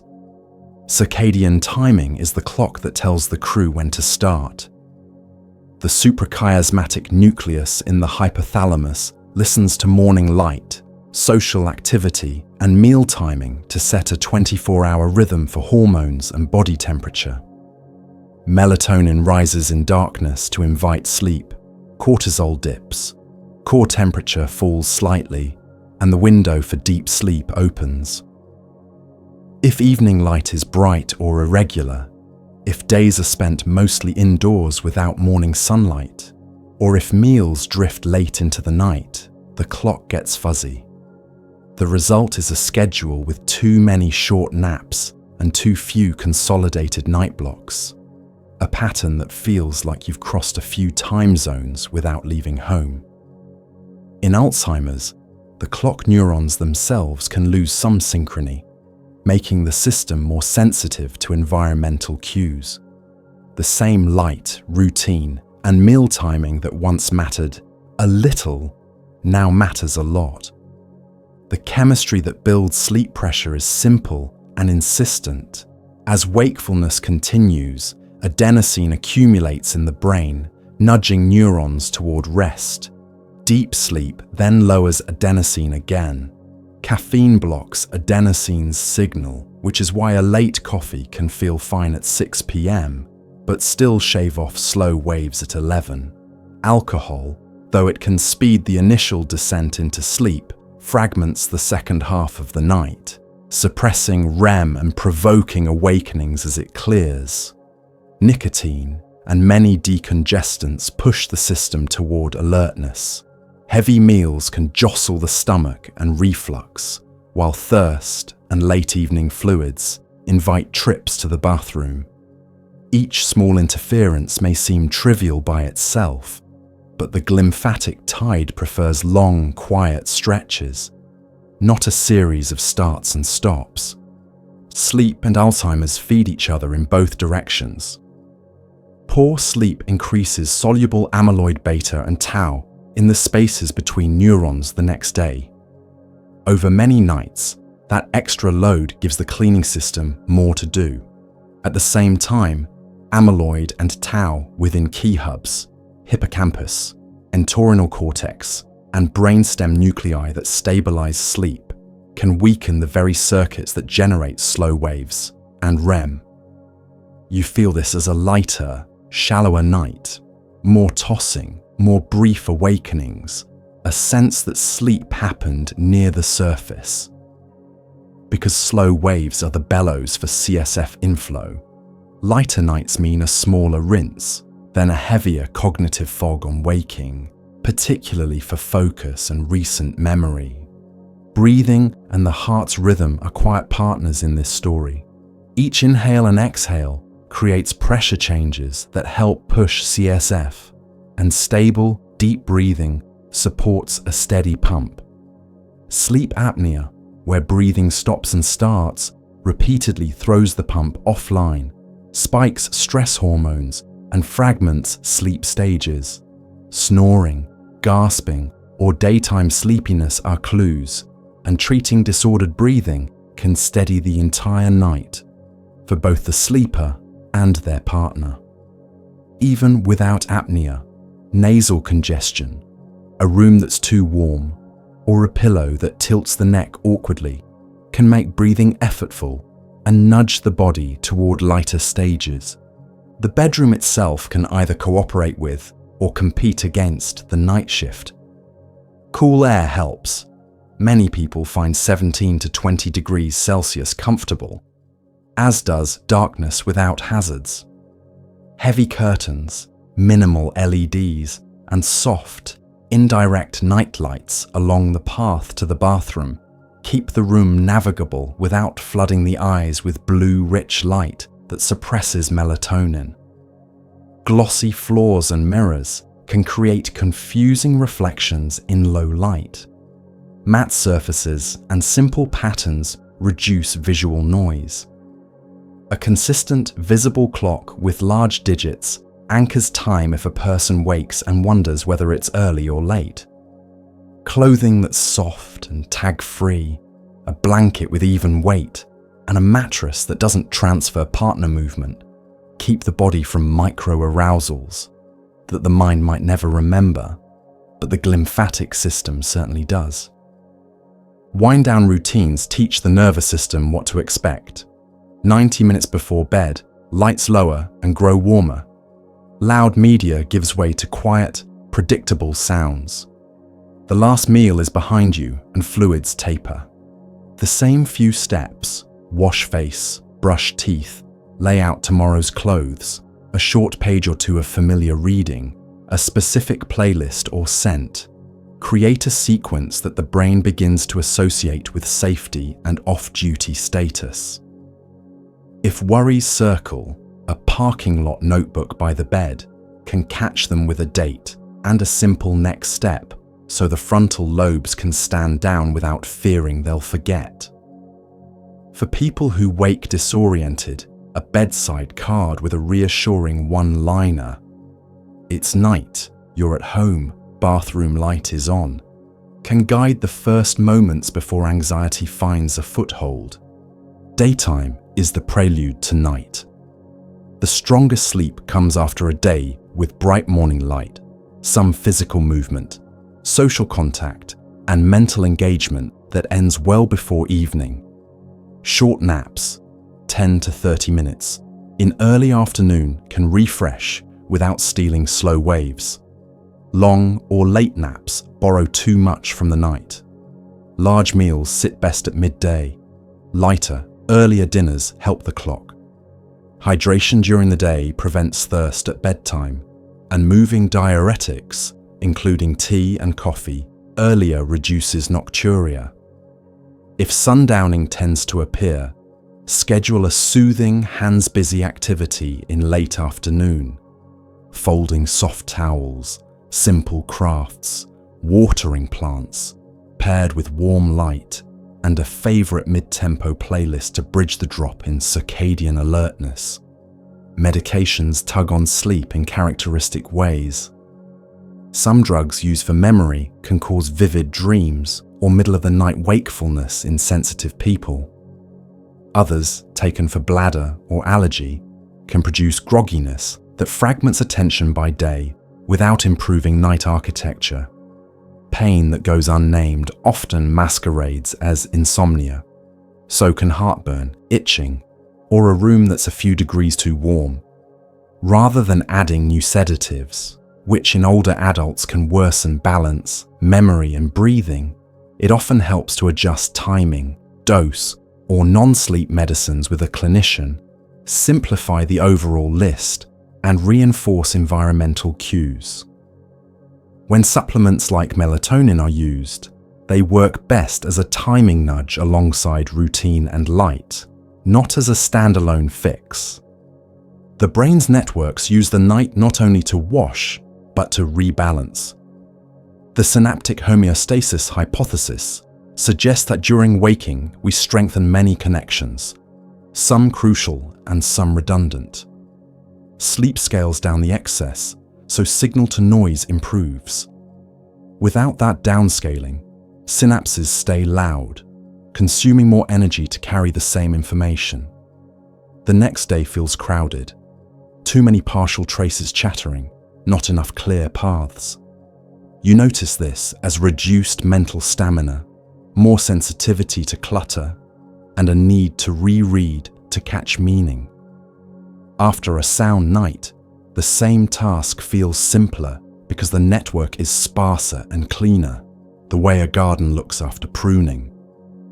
Body position can matter at the margins. In animals, side sleeping has supported better glymphatic flow than prone positions, possibly because of how gravity and vessels align. In people, comfort and stable breathing count more than any single pose, but a gentle nudge toward positions that keep the airway open and reduce reflux can reduce arousals. Weighted lap pads at wind down, a warm foot bath, or a breathing pattern like 4-count inhale, 6-count exhale can tip the autonomic balance toward parasympathetic, easing the path into deeper stages. The aim is not to force sleep, that pressure backfires, but to lower the threshold so sleep can come. Waking in the night doesn't have to become full alertness. If eyes open, keep the room dim and the steps minimal. Sip of water, brief bathroom trip along the same lit path, a single cue that it's still night, the same soft song, the same phrase. Then back to bed without screens or problem solving. If a clock is used, glancing once is enough. Clock watching trains the system to check, which is a form of vigilance. If the mind insists on activity, choose one quiet, repetitive option. List 3 pleasant sounds you can hear. Trace a mental walk through a familiar garden. Breathe and count to 10 and back down. These are gentle reins for a horse that wants to trot. For partners who share the night, co-regulation matters. A calm, unhurried response to an awakening cues safety faster than explanations. Approach from the front, speak the person's name, offer a hand, and give the next small step rather than a rationale. If getting back to bed is hard, sit together in dim light and let the routine restart from step 1 rather than debating step 4. Protect the partner's sleep too, with earplugs, a separate light, or occasional alternating nights of deeper rest if another helper can step in. 2 tired nervous systems fix little and amplify much. The daytime brain you feel, clear or foggy, steady or brittle, reflects how well the night crew could work. Long regular stretches of slow wave and REM sleep rinse the channels, rebalance synapses, and tune the clock so hormones, temperature, and attention peak when you need them. In Alzheimer's, where memory circuits and timing hubs carry extra strain, sleep becomes less a luxury and more a kind of overnight therapy. The tools are humble, light at the right times, routine, quiet, comfort, movement, simple meals, softer evenings, but they aim at the same goal. Give the tide room to come in and go out so the morning shoreline is clear enough for new footprints to hold. Imagine a house you've lived in for years. The rooms are familiar, the hallways well-worn, the shelves arranged by memory as much as by design. Over time, in Alzheimer's, it's as if some rooms grow smaller by imperceptible degrees. A bookshelf narrows, a corridor tightens, a doorway needs a fraction more attention to pass through. Nothing collapses overnight. Instead, you notice that certain routes take an extra step and that you pause more often on thresholds. In the brain, this slow narrowing is atrophy, tissue gently thinning, spaces between folds widening. the ventricles in the center expanding to fill where cells have receded. On a scan, radiologists describe hippocampal volume loss, widened sulci, enlarged ventricles. In life, it feels like you still know the house, but you can't move through it quite as freely unless the lights are on and the path is clear. The earliest square footage lost is often in the medial temporal lobe, the hippocampus and entorhinal cortex, the rooms that catalogue new experiences and map where they happened. As these spaces slim, yesterday's details have less counter space to rest on while they're being organised. You might still tell a vivid story from years ago because those memories have long since been distributed to higher shelves across the cortex. But the morning's conversation slips through a crack unless it's cued. With time, the thinning extends outward to the posterior cingulate and precuneus, hubs that help stitch internal thought to external attention, and to lateral temporal and parietal regions that support language meaning and spatial navigation. The pattern is uneven, like ivy creeping along connected walls. Areas that talk to one another are affected in sequence more than in isolation. Atrophy is not just fewer neurons, it is fewer and smaller synapses, less dense arborization of dendrites, and changes in the white matter cables that link regions. Think of the house's wiring. Some outlets still work, but the current is lower and circuits trip under load. White matter can show microstructural wear, myelin a bit thinner, water diffusing more freely, so timing between rooms is off by milliseconds that add up to seconds. The effect is subtle until the task asks for coordination. Remember an instruction while turning in a doorway. Follow a recipe while setting the table. Keep a conversation thread while finding your glasses. The brain learns to budget, one thing at a time, then the next, and it does better when we let it. Because this is a structural change, it invites the mind to shrink its world to fit. People travel shorter distances, choose familiar routes, and reduce the number of stops in an errand run. This smaller orbit is not only preference, it is an adaptation that lowers the risk of getting stuck in a narrow hall.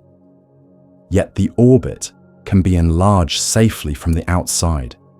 Clear signage, consistent landmarks, fewer choices at each junction, and companions who walk at the same pace turn a maze back into a loop. In the home, the same principle applies. Furniture that suggests obvious flow, high contrast edges on steps and counters, and object homes placed where the eyes naturally land restore usable space that atrophy tries to take away. Not every wall shrinks at the same rate. Networks that carry music, rhythm, and well-practiced skills often keep their dimensions longer. A person can still find the beat, still hum harmonies, still fold towels with a kind of practiced grace, even as map reading or bill paying becomes tight. Emotional rooms, warmth, humour, comfort in ritual are sturdy.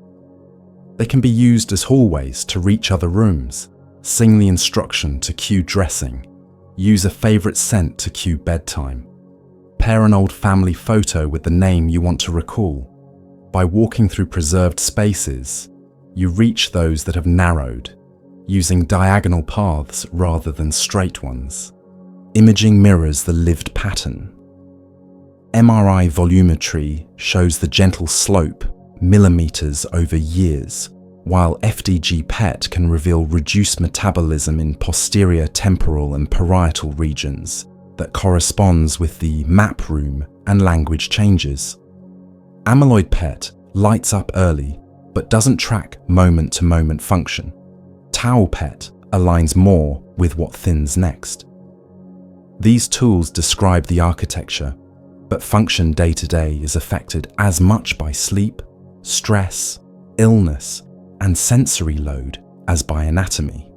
That's why some mornings the house feels bigger after a good night with deep, unbroken sleep, calm plans, and bright morning light.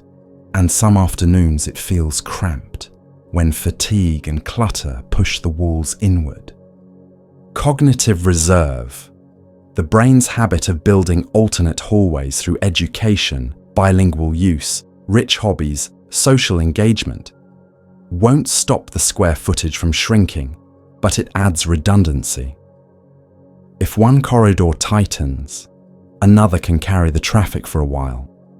You see this when a person leans more on recognition than recall, more on gesture than precise words, more on routine than improvisation. Reserve also explains plateaus, months where function holds steady because compensations are working, even though scans would show continued thinning. Encouraging those compensations is practical. Write the step on the wall near the step. Keep tools in the order they'll be used. Turn multi-step tasks into sequences that start themselves. Motor spaces quietly join the story later. Gait can shorten, turns can grow cautious. Balance can feel less certain in busy rooms. This is not the dramatic stiffness of a movement disorder, but the brain's way of prioritizing stability in narrower halls. Visual contrast on stairs, steady handholds along common paths, shoes that grip without catching, and avoiding glossy floors that throw reflections, all widen the motor corridor without changing the brain itself. The same is true for hearing and vision. Corrected lenses, clean hearing aids, reduced background noise, and generous lighting reclaim square footage by lowering the effort of decoding the world. Vascular health influences how quickly the floor plan changes. High blood pressure, diabetes, smoking, and untreated sleep apnea add tiny dings to white matter, little potholes that make messages bounce. Managing these doesn't rebuild lost rooms, but it prevents detours from multiplying. Movement acts like gentle scaffolding. Walking, light strength work, and balance practice enlarge the motor room, and movement itself is pro-cognitive, improving blood flow, insulin sensitivity, sleep depth, and mood. Sunlight in the morning anchors the circadian day, which anchors attention and appetite, which indirectly keeps the house in better order. Inside the shrinking, the brain continues to learn in its way. Repetition with variation, practicing the same task at the same time in the same place with small, meaningful differences, lays down paths that are resilient to minor changes. A memory book with photos labeled in large print, a today board with date, plan, and a pleasant cue, a single drawer for mail with a visible checklist, all are forms of external cortex. They don't deny atrophy, they collaborate with it, turning the world into supportive tissue. When the internal shelves are thinner, move the important items to shelves on the outside where everyone can see them. The emotional experience of shrinking space deserves plain words. It can feel like the world is moving a little too fast, like people speak before you've found the doorway to answer, like rooms you loved have shifted while you were in the hall. Irritability, anxiety, or withdrawal are understandable when passages tighten. The counterweight is predictability and kindness. Approaching slowly, naming yourself, giving one step at a time, letting a pause be a pause, not a void to rush into open space. In that space, dignity has room to stand, and the person has time to walk through under their own power. Even late, when the house is modest and days are mostly lived in a few bright rooms, the remaining spaces can be made beautiful. A favorite chair by a window that always gets morning sun, A table with a soft cloth and a single vase. A radio that plays known songs at the same gentle volume. A shelf of objects that invite touch and memory. These enlarge the felt size of the world. The brain recognizes safety, rhythm, and affection even when names and dates have thinned. And because the shrinking is slow, every small act that reduces strain, clarifies a choice, or delights a sense pays interest over months, giving the person a wider hallway today and a steadier footing tomorrow. Think of help as architecture rather than rescue, small, well-placed supports that let the remaining strengths do more work with less strain. Start with the day's rhythm. Predictable timing smooths cognition, so anchor mornings with bright light, a simple breakfast, a short walk, and one clearly defined task. Use the same sequence each day in the same spaces. Wash, dress, sit by the window, tea, walk, music. Post a today board where eyes naturally land.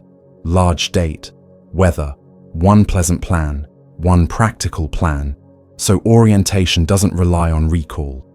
Keep afternoons gentler, hands busy, low-demand activities like folding warm towels, watering plants, sorting buttons by color, simple crafts with large pieces.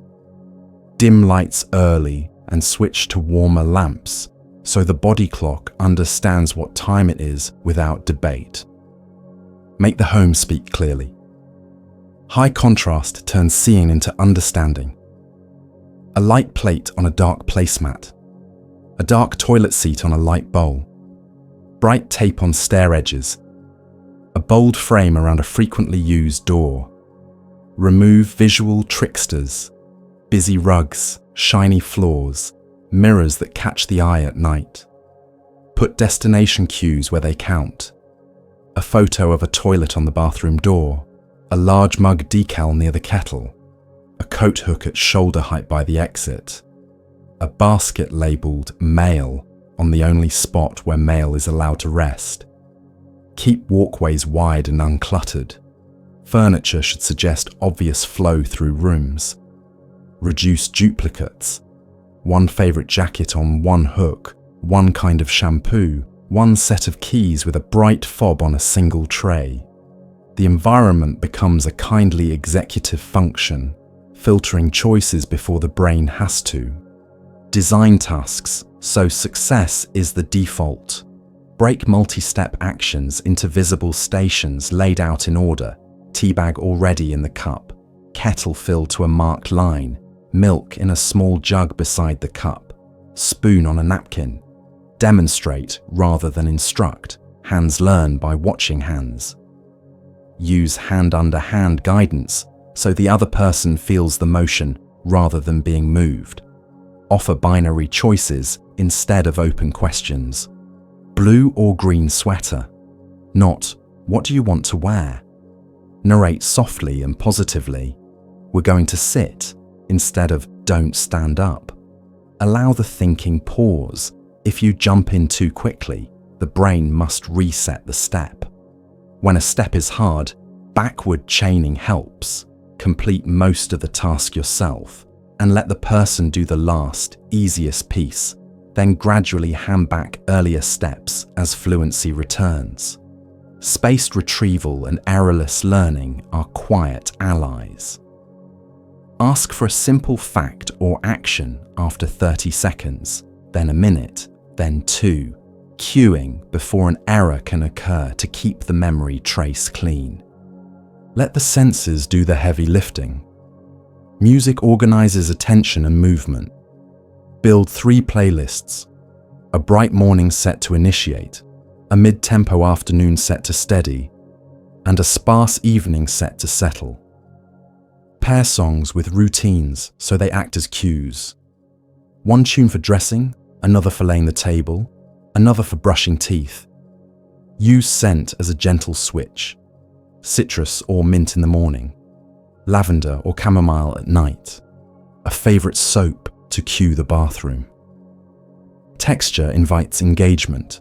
soft blankets to fold, smooth stones to sort, bread dough to knead, a brush to groom the dog.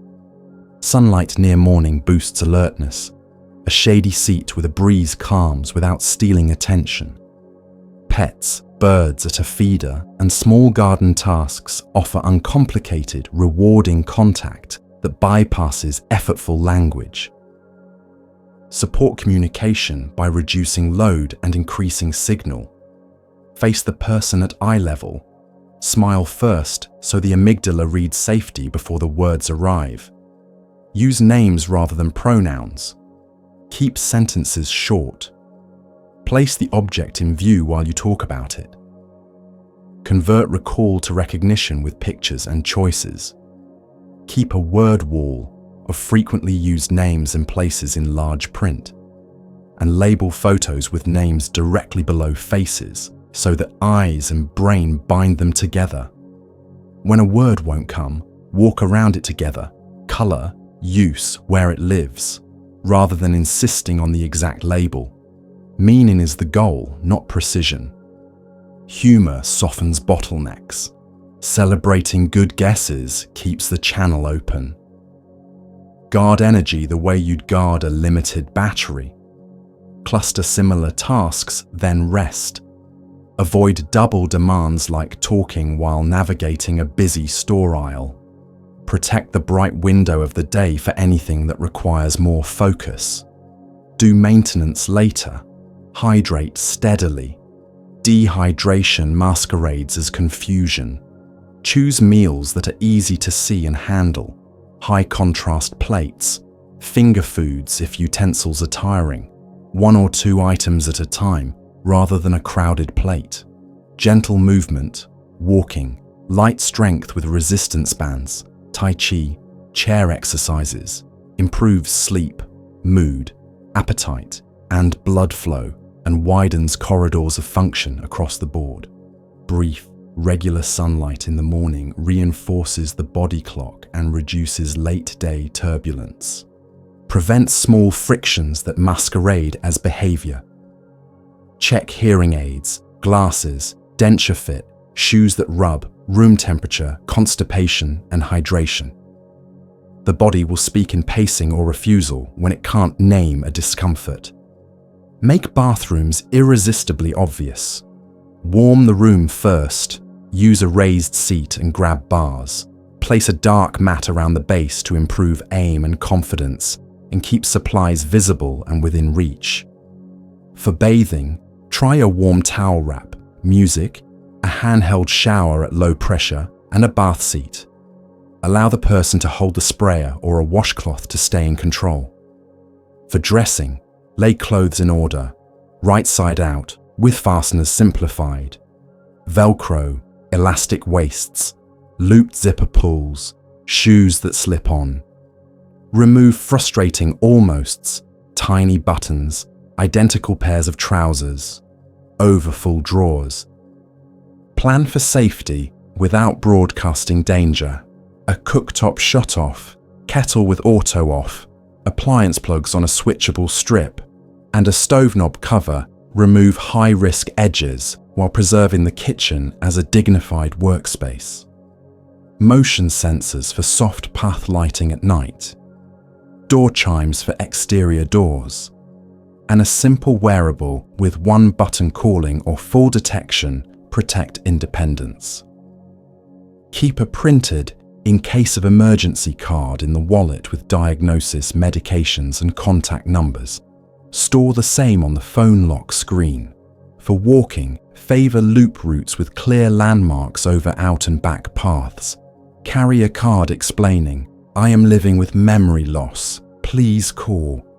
To turn strangers into helpers. Make technology friendlier by making it simpler and singular. One calendar everyone uses. One to-do list on paper with big checkboxes. A phone with photo speed dial buttons labeled by name and picture. Remove extra apps and reorganize the home screen so only essentials remain. Voice assistants become companions when commands are consistent. Remind me at 10 to take pills. What's on my calendar? Play the afternoon playlist. Smart frames that cycle labeled family photos support recognition without asking the brain to search.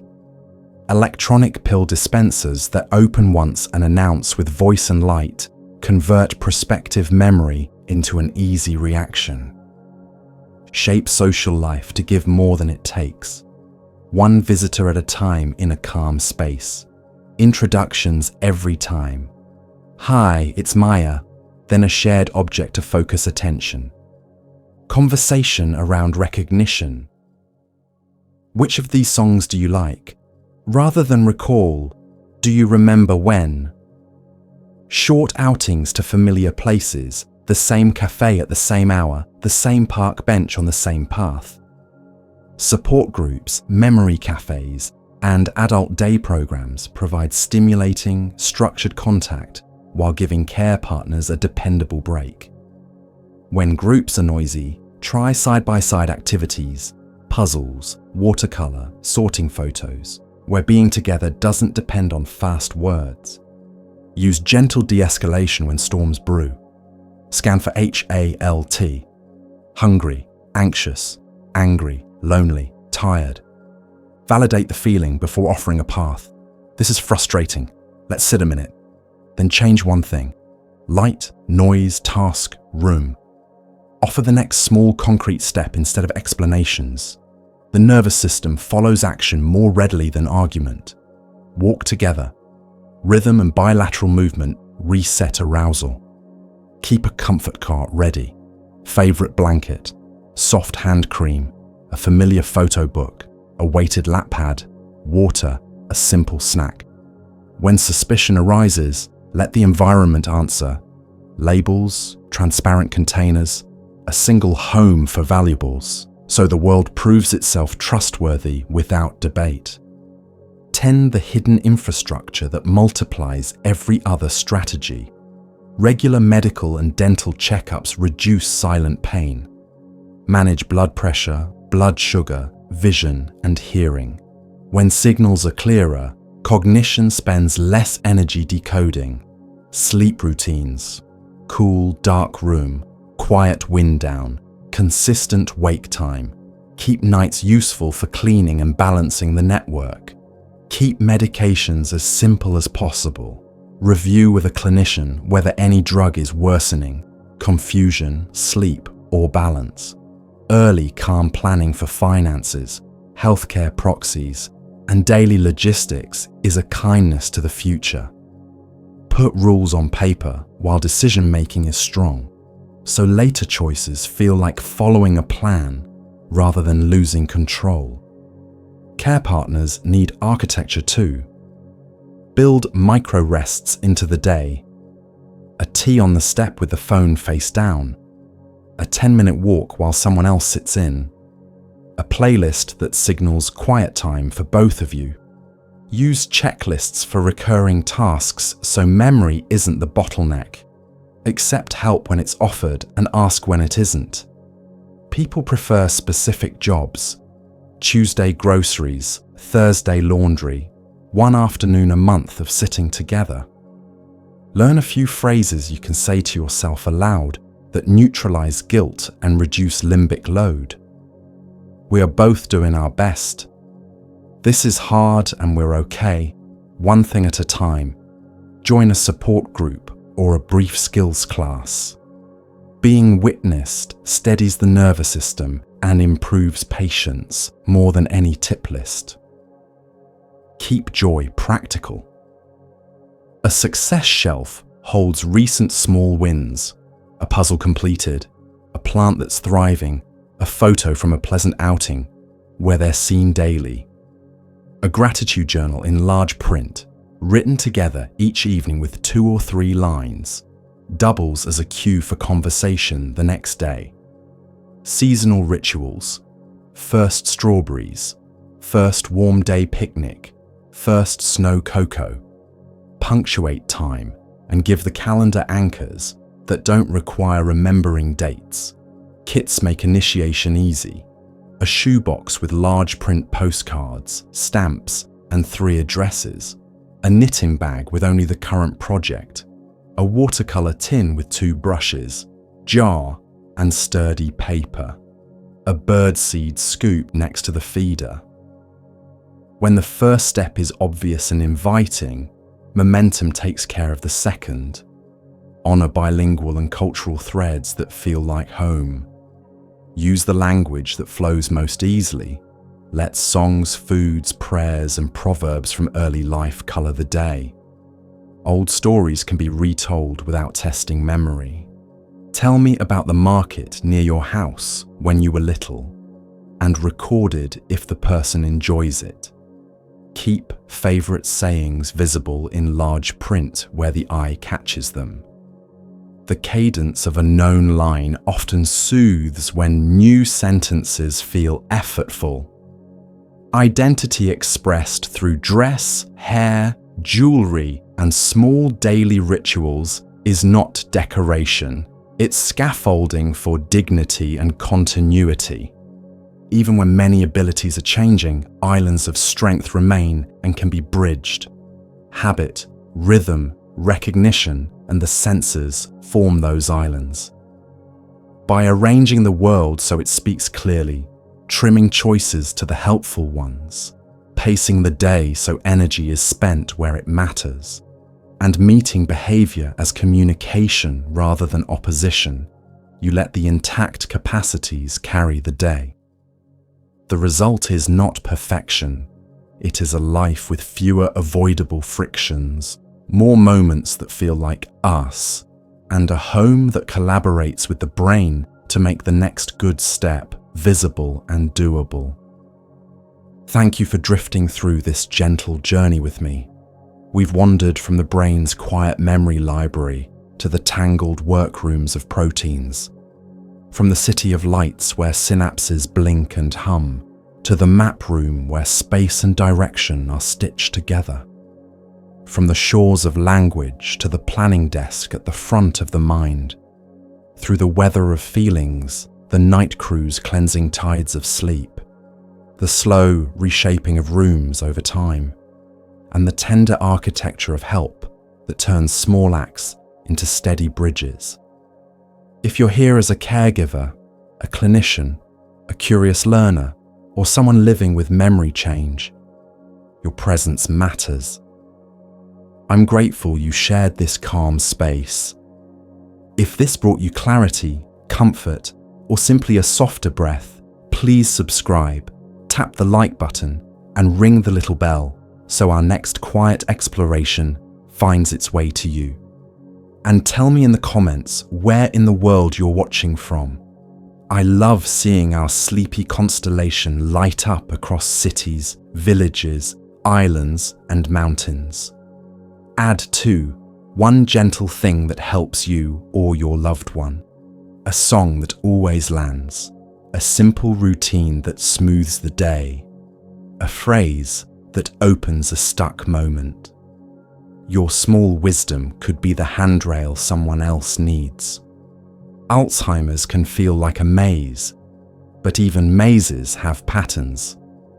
We learned that the earliest slips often touch the hippocampus and its neighbors, making new memories delicate, while well-practiced stories remain strong.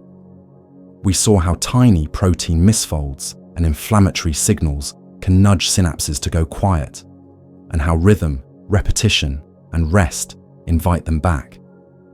We noticed how space can blur, why clear landmarks and steady lighting matter so much, and why language feels tip of the tongue even when recognition is intact. We visited the executive desk, where working memory, inhibition, and initiation sometimes need a little help from the outside world. One list, one hook, one tray, one next step. We respected the feeling brain, the way anxiety, apathy, irritability, or suspicion often signal overload or discomfort, and how validation, pacing, music, and environment speak more clearly than explanations. We honored sleep as the night shift that washes and repairs, and we remembered that atrophy is slow and uneven, leaving islands of strength, habit, rhythm, music, emotion that we can use as causeways. And we ended by making help practical, Fewer choices, clearer cues, kinder timing, and rooms that collaborate. None of this is a cure. All of it is care. Care is the art of lowering the brain's load so the remaining circuits can do their best work. A cup placed where the eyes expect it, a name spoken before a question, a melody that starts the shirt buttoning, a chair placed in morning sun, a walk at the same hour, a familiar loop, a gentle landmark. A good night made likelier by a quieter evening. These are small, repeatable mercies. They add up. If you're carrying a lot, you deserve steadiness too. Build micro-rest into your day. A warm drink on the step, a song that means reset, a neighbour's half hour on Thursdays, a checklist that remembers for you. You are not failing when you simplify. You are designing for success. And when frustration rises, it often means the environment is asking too much. Change one thing: the light, the noise, the number of steps, the choices on the table. Let the room help. If tonight raised questions or worries, please speak with a healthcare professional who can see your specific situation. This channel offers calm education and companionship, not medical advice. If you want me to cover a related topic, care plans, communication tips, sleep routines, home setup, brain health basics, leave a comment with your idea. I read them and I shape future journeys to match what would help you most. Before we part, take one slow breath with me. In through the nose for a count of 4. Hold for a soft 2. Out through the mouth for a count of 6. Again, 4 in, 2 pause, 6 out. Let the shoulders drift down. Unclench the jaw. Let the eyes rest. Notice one sound near you, one sensation on the skin, one place in the body that feels even a little bit comfortable. Put attention there, like a small lamp, wherever you are, in a quiet bedroom, a busy kitchen after everyone's asleep, a hospital corridor, a train rolling through the night. May you feel a little more oriented, a little more resourced, a little more able to make the next good step. If tonight's journey helped, please subscribe, like, and ring the bell so our next calm chapter finds you. And add your pin to our map in the comments. Watching from Dutch. I'm glad you're here. Rest well, care gently, and I'll meet you again for another soft tour of the mind.